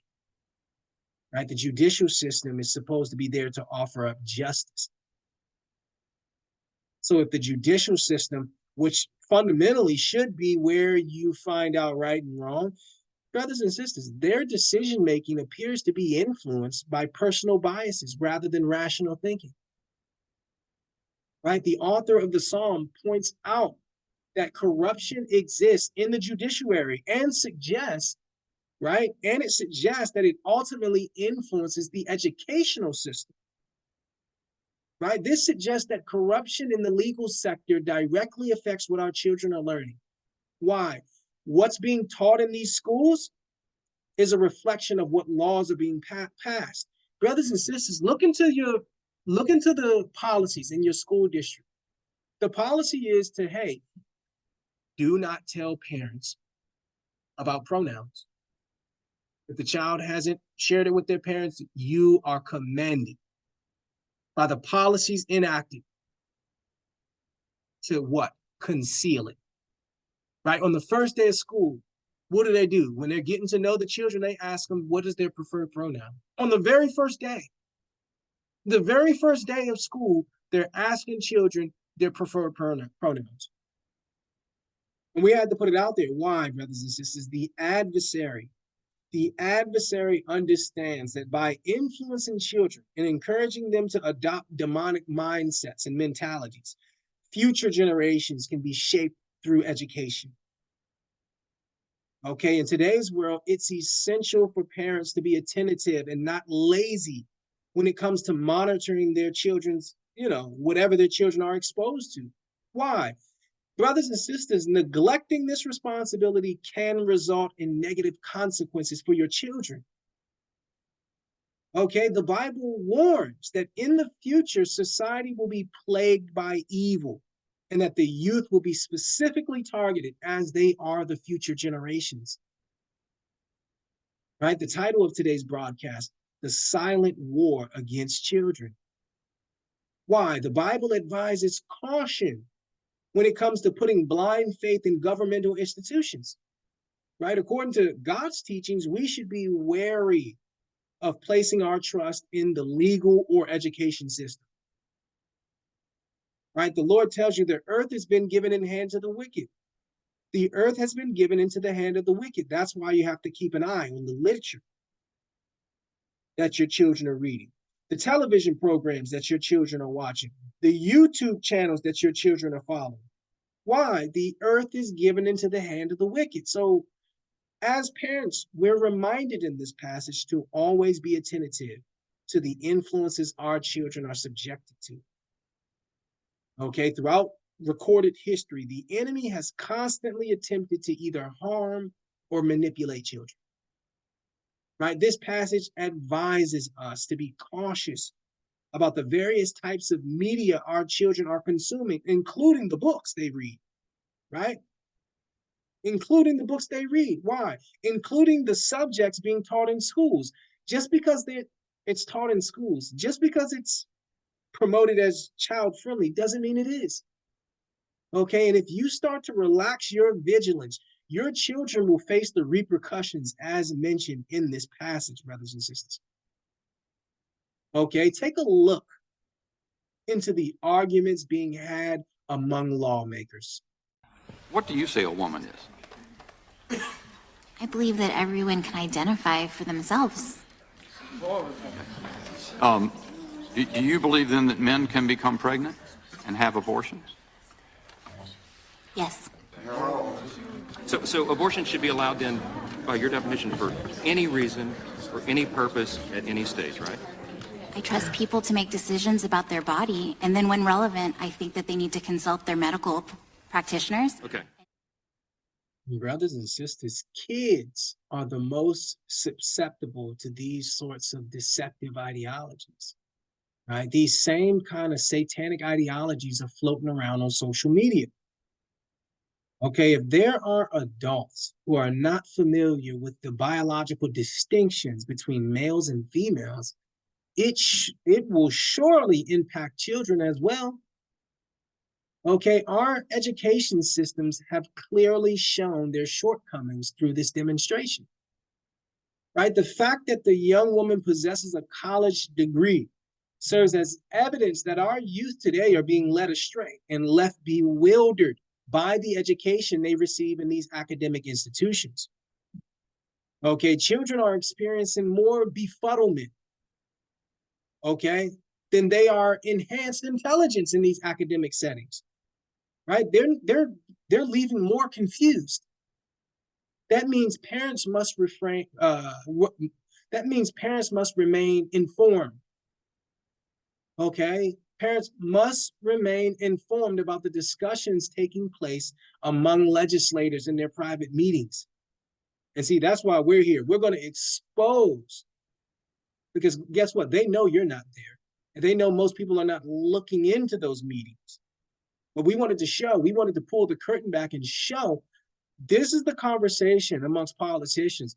These are the conversations amongst legislators and lawmakers, right? Parents need to be aware of what your lawmakers are discussing behind closed doors, okay? Because parents have to be aware. You have to be aware of the arguments they're having behind closed doors, because they will never disclose it. Right? Children are the ones most vulnerable, okay, to this kind of deceptive ideology. Parents need to know that by endorsing non-traditional lifestyles, you're also endorsing pedophilia. Okay, more children are being sexually abused than ever before. And I have to put it out there. Why? Pedophiles have acknowledged that as alternative lifestyles gain acceptance in mainstream media, they believe the next stage will be pedophilia. Celebrate Pride on the progress we've made over these past years. There's still work to be done. So to those of you out there who are still working against equal rights, we have a message for you. You think we're sinful? You fight against our rights. You say we all lead lives you can't respect. But you're just frightened. You think that we'll corrupt your kids if our agenda goes unchecked. Funny, just this once, you're correct. We'll convert your children. Happens bit by bit, quietly and subtly, and you will barely notice it. You can keep them from disco. Warn about San Francisco. Make him wear pleated pants, we don't care. We'll convert your children. We'll make them tolerant and fair. We'll convert your children. Someone's gotta teach them not to hate. We're coming for them. We're coming for your children.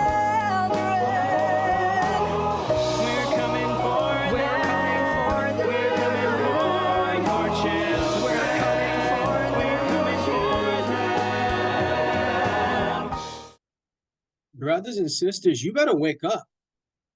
You better wake up to this agenda, right? Children are under attack.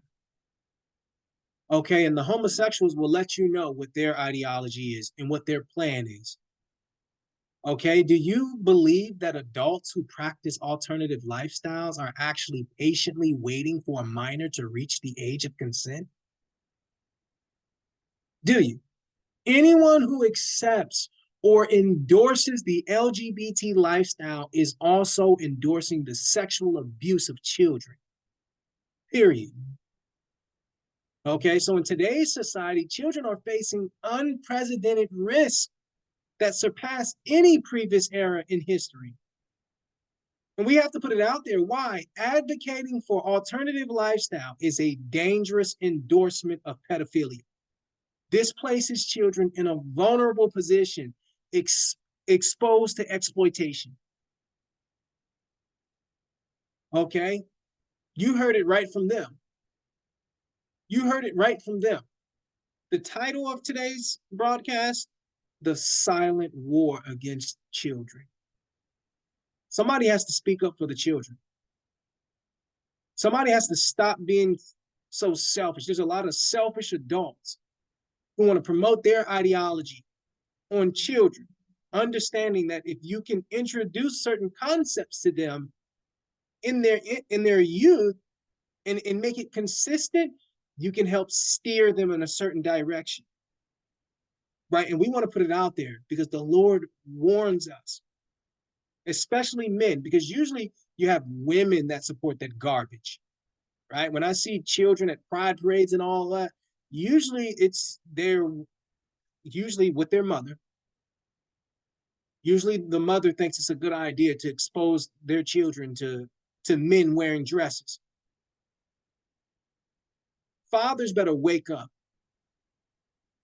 Whether you have custody of your children or not, you better wake up, brother. Because why? This is what's out here.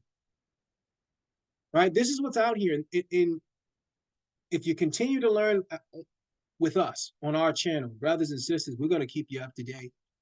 We're going to keep you up to date with the information that you need. Okay, let's go to Psalms 127. Let's go back to Psalms, brothers and sisters. All right. We're going to Psalms chapter 127.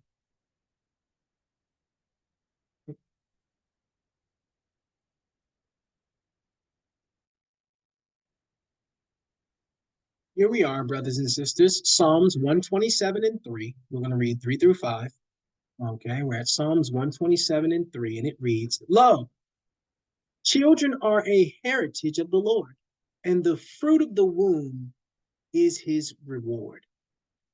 Verse 4 reads, As arrows are in the hand of a mighty man, so are children of the youth. Verse 5 reads, Happy is the man that hath his quiver full of them.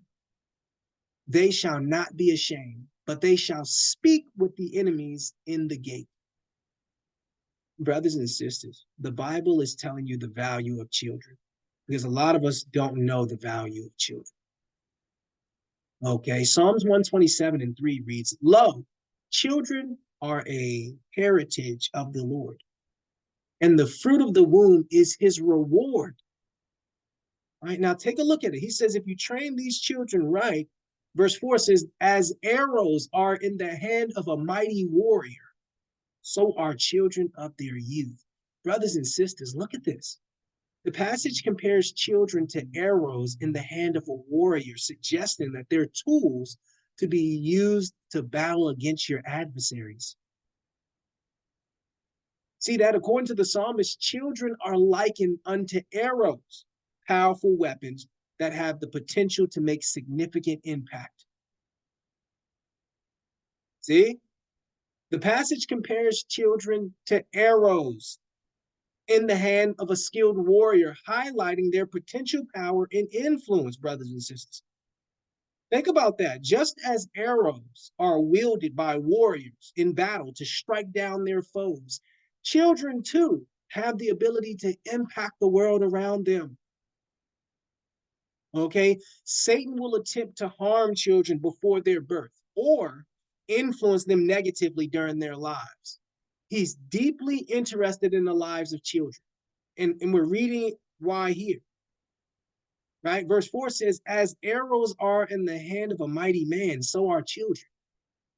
Think about that. Satan's ultimate goal is to destroy the lives of children, whether it be by preventing their birth or leading them astray while they're living. Satan preys on the innocence and vulnerability of children, seeking to corrupt their souls and turn them away from righteousness at a young age. Okay, we have to put it out there. Why? The Bible emphasizes the important role parents play in grooming their children, instilling values, and guiding them through life. Okay, parents must stay alert because once they let their guard down, schools will begin the process of grooming children through their indoctrination methods.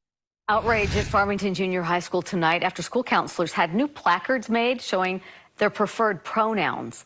News specialist Mike Anderson talked with an organizer behind the push to remove the pronouns and others who are showing their support.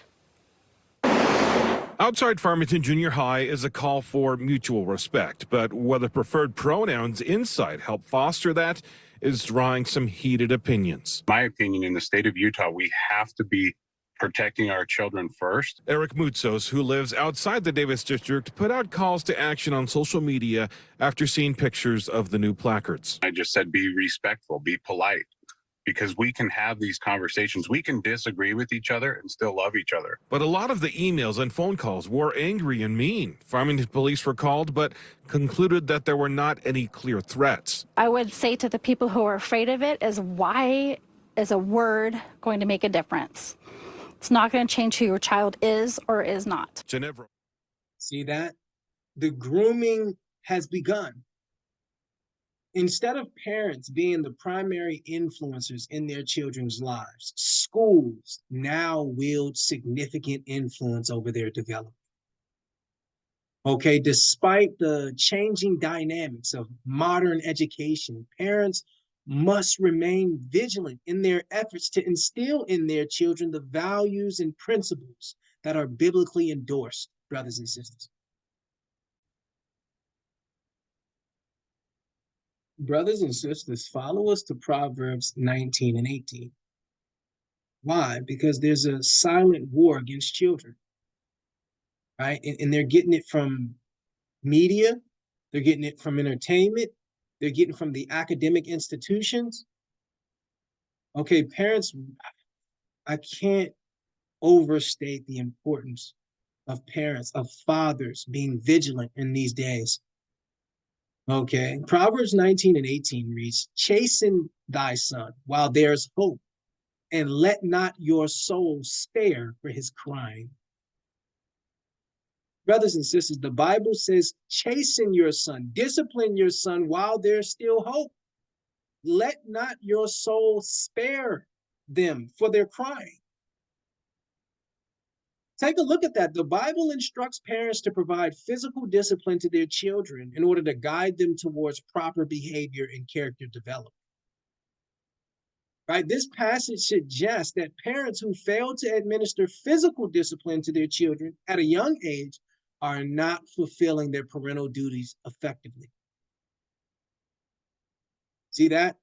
So the parents want you to affirm bad behavior. Excuse me, the schools want the parents to affirm bad behavior. The government wants the parents to affirm bad behavior. And if you don't, we're going to remove the child from your custody by saying, hey, the child is being abused psychologically. His parents are not allowing him to wear dresses. Right? And since this father is not allowing his son to wear dresses, we consider that abuse. Right? When the Bible provides valuable wisdom on the significance of physical discipline, right? You don't affirm bad behavior. Right? God is aware that many individuals who pass away prematurely or while incarcerated were never, right? Let us just read that one more time. Let's just let the text speak for itself. Right? Psalms 19 and 18 reads, chasten thy son while there's hope, and let not thy soul spare for his crying. Chasten, discipline him while there's hope.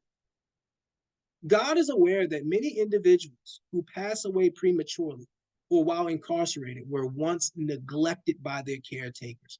They never experience the consequences of their action through physical discipline. Right? Popular culture promotes fatherless homes because they're aware of the fact that such homes are usually the result, right? Usually the result of behavioral issues in children. Right? Take a look at it. It says, chasten thy son, correct your children while there's hope.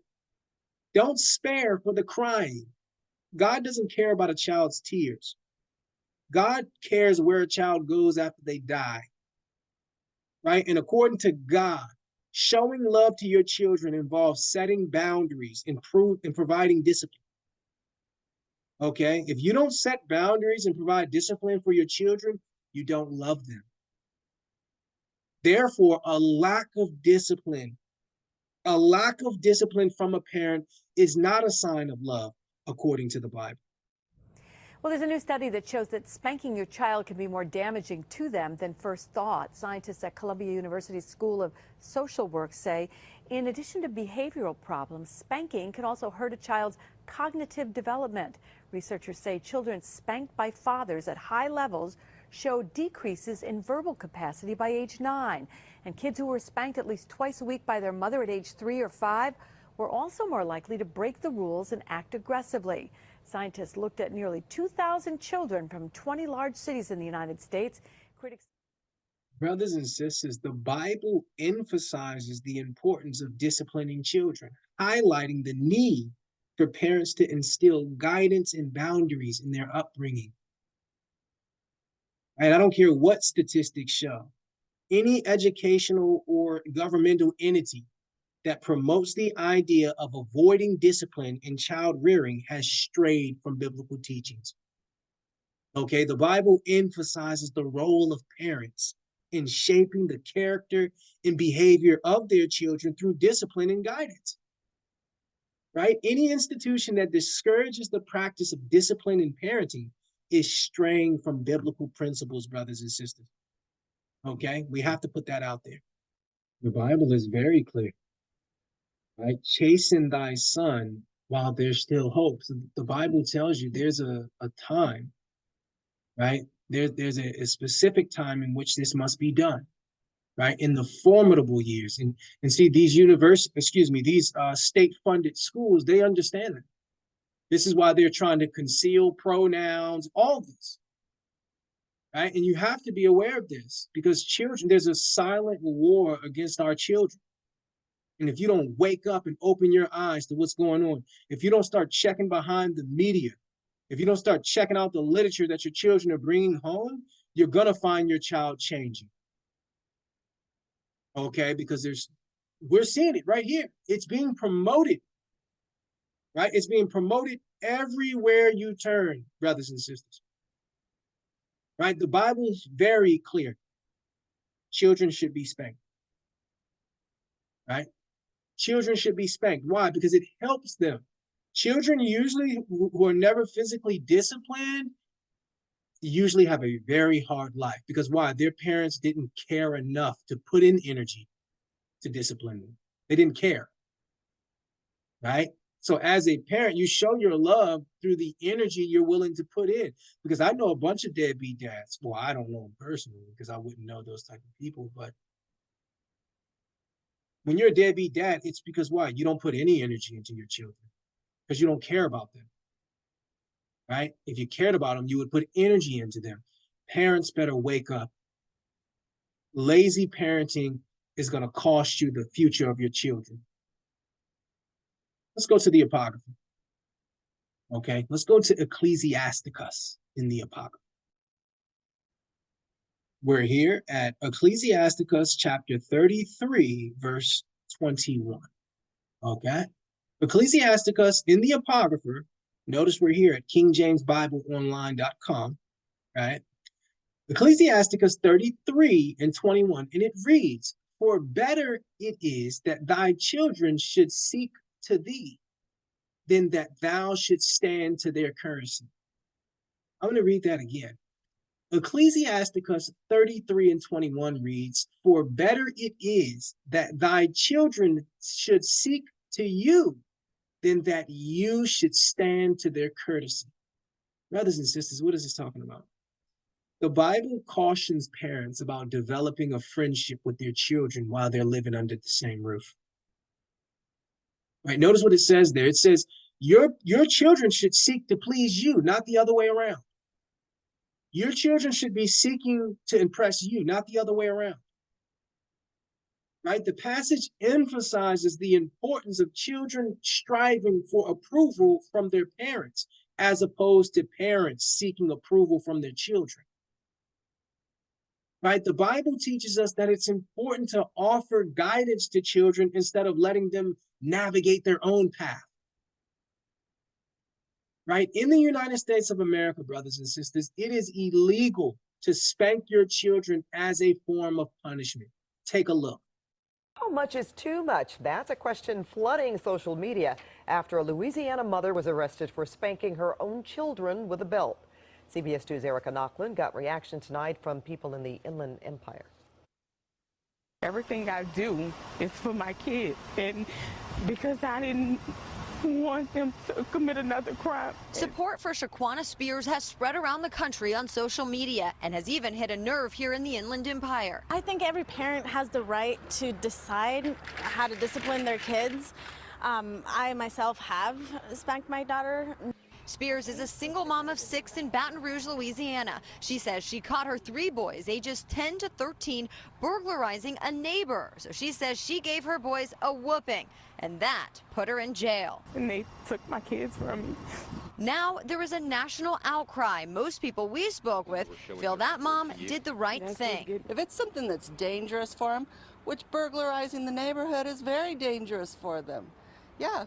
Police say the kids had cuts and bruises, and the district attorney is still reviewing the case. They were hit extremities or legs, arms, face, or anything like that, then that would have been going too far. If you love your children, you will discipline them. A stranger has since bailed Spears out of jail. So I thought I was showing them this is not what you do. You don't steal people's stuff. Erica.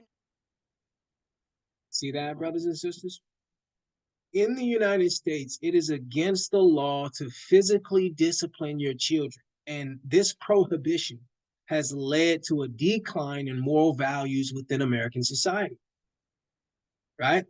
When examining cultures that limit the use of physical punishment on children, it is clear that there's a higher prevalence of immoral activity, immoral behavior, okay? The Bible does not approve of gentle parenting. Okay, the Bible does not support children taking control over their own destinies. Okay, children who do not experience physical discipline will not learn important lessons about boundaries and consequences, leading to what? Leading to an increase in deviant behavior. Okay, God cautions us that the lack of physical discipline would impede the growth of self-discipline and self-control within society. In the United States, they don't want children to be disciplined. Why? Because they want to make sure that you end up in their hands in prison or dead.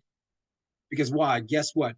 Each prisoner that's housed in those prisons is earning the owners of the prison $2,500 a day. Imagine having 2,000 inmates and you're getting paid $2,000 for each inmate per day. That sounds like good business. Why would they want children being spanked? They understand the only people that really spank their children like that culturally is Black people, Black Hispanics. It's a cultural thing, right? They know that. So when they make a law that prohibits you disciplining physically disciplining your child, that only is an attack on us. Okay, my white buddies and all that, they didn't get spanked,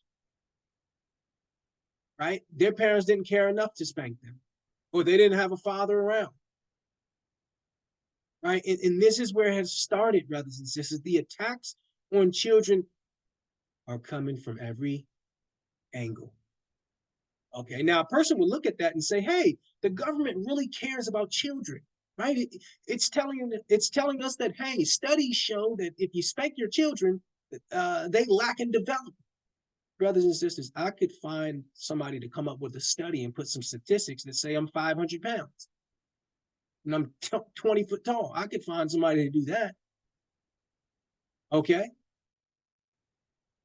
Brothers and sisters, follow us to Jeremiah chapter 10.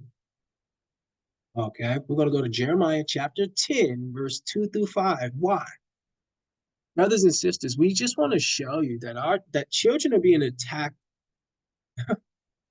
on every side. Right? We've shown that academia is promoting alternative lifestyle. We've shown that Pride History Month is being taught in these schools. Right? We showed that what? Teachers are now using pronouns. Why? Because they want to encourage it amongst students. Right? So you have to understand how clever Satan is, how crafty he is. Right? And if you're not a vigilant parent, you're gonna find your child changing right before your very eyes.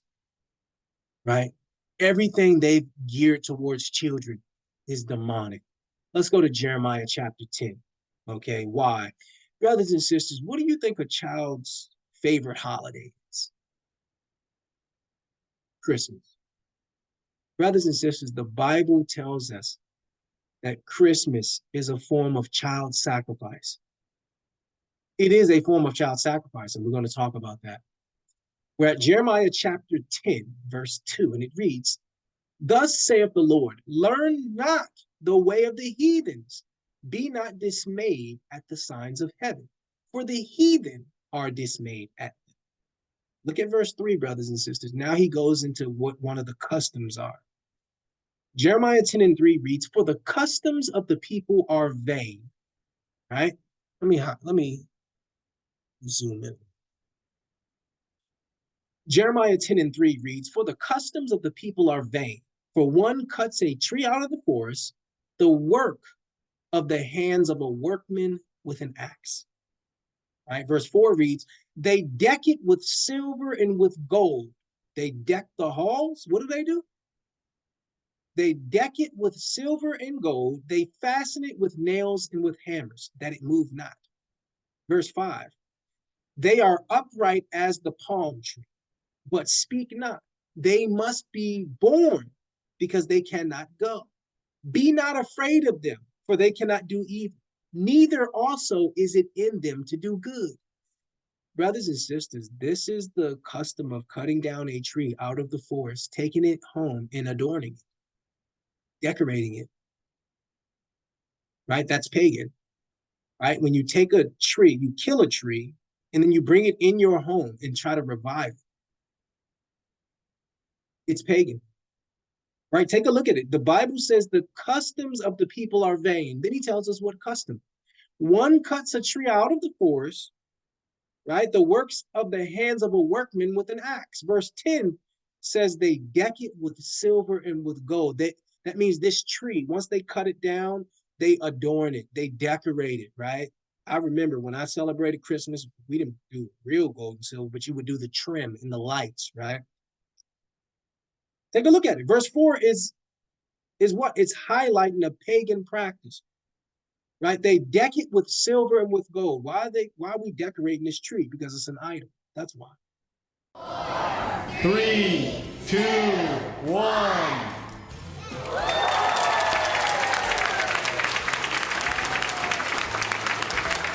Why are your children bowing down in front of this tree? Because it's an idol. That's why.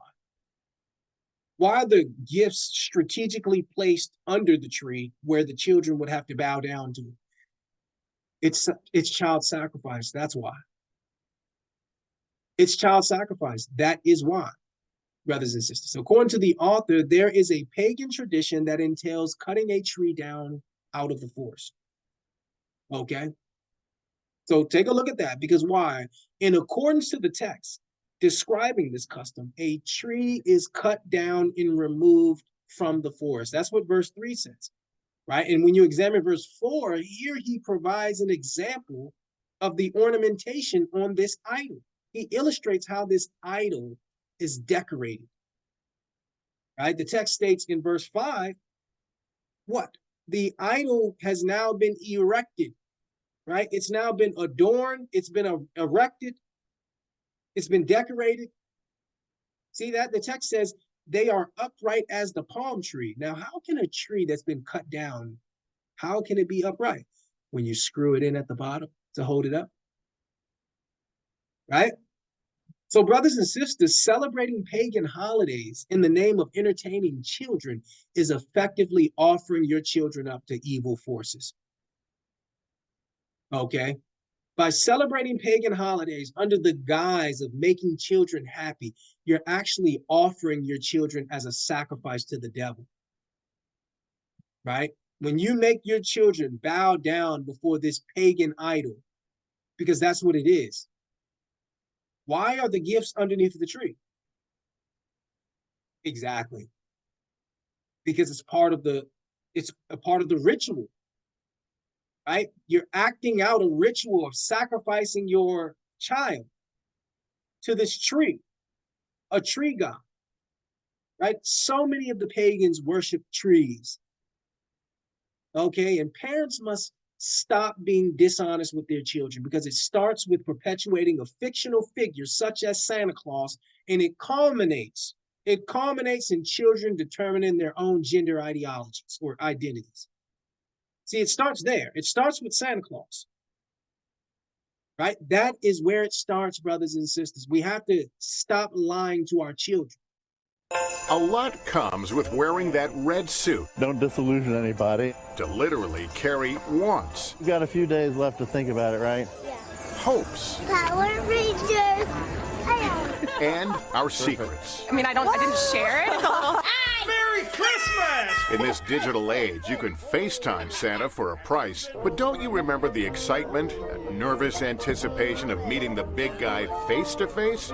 Ready to blurt out, I want a dinosaur. You gotta give me your best dinosaur sound. Like that? In New York's Christmas-themed Bryant Park, I found one-on-one moments with Santa are still in demand, where the youngest St. Nick ambassadors happily share the mysteries of Mr. Claus. How does he get down the chimney?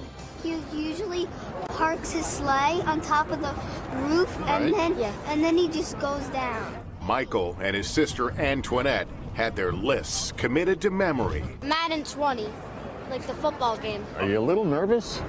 Yeah, kinda. Kinda like you're gonna forget what you want to say?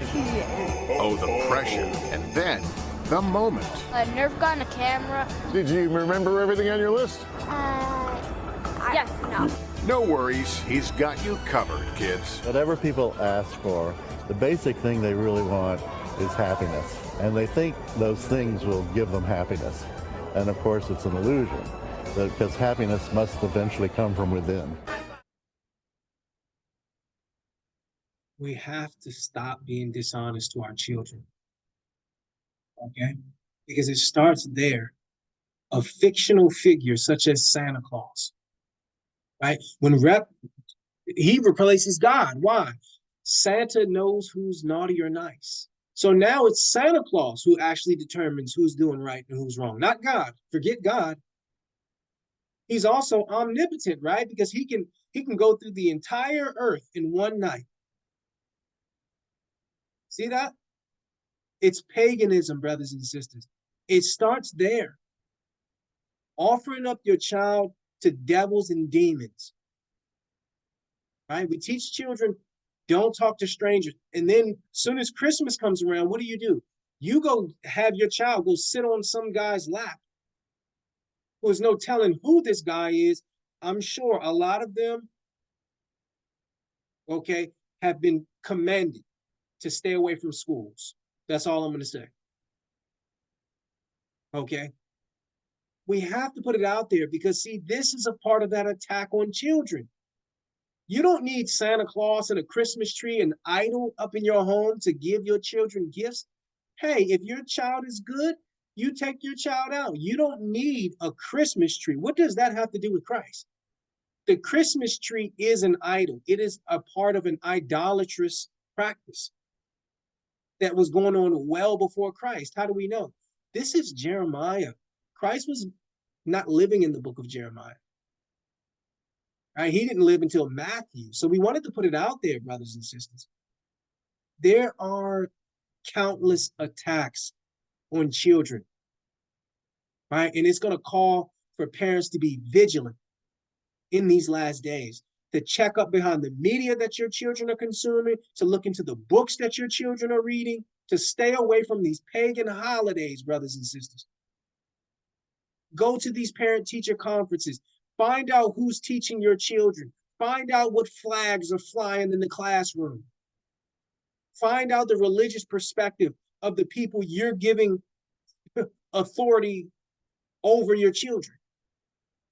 Right? Are we saying every person that interacts with your child must be a Hebrew Israelite? No, but you should at least know what they believe. If you find out your son or daughter's teacher is an atheist, you remove them out of the class. Why? Because everything that they say is going to be viewed from an atheistic perspective. Right? So it's time, brothers and sisters. It is time to take a stand for our children. The title of today's broadcast, The Silent War Against Children. We want to say, Kwam Yasharala, sin no more.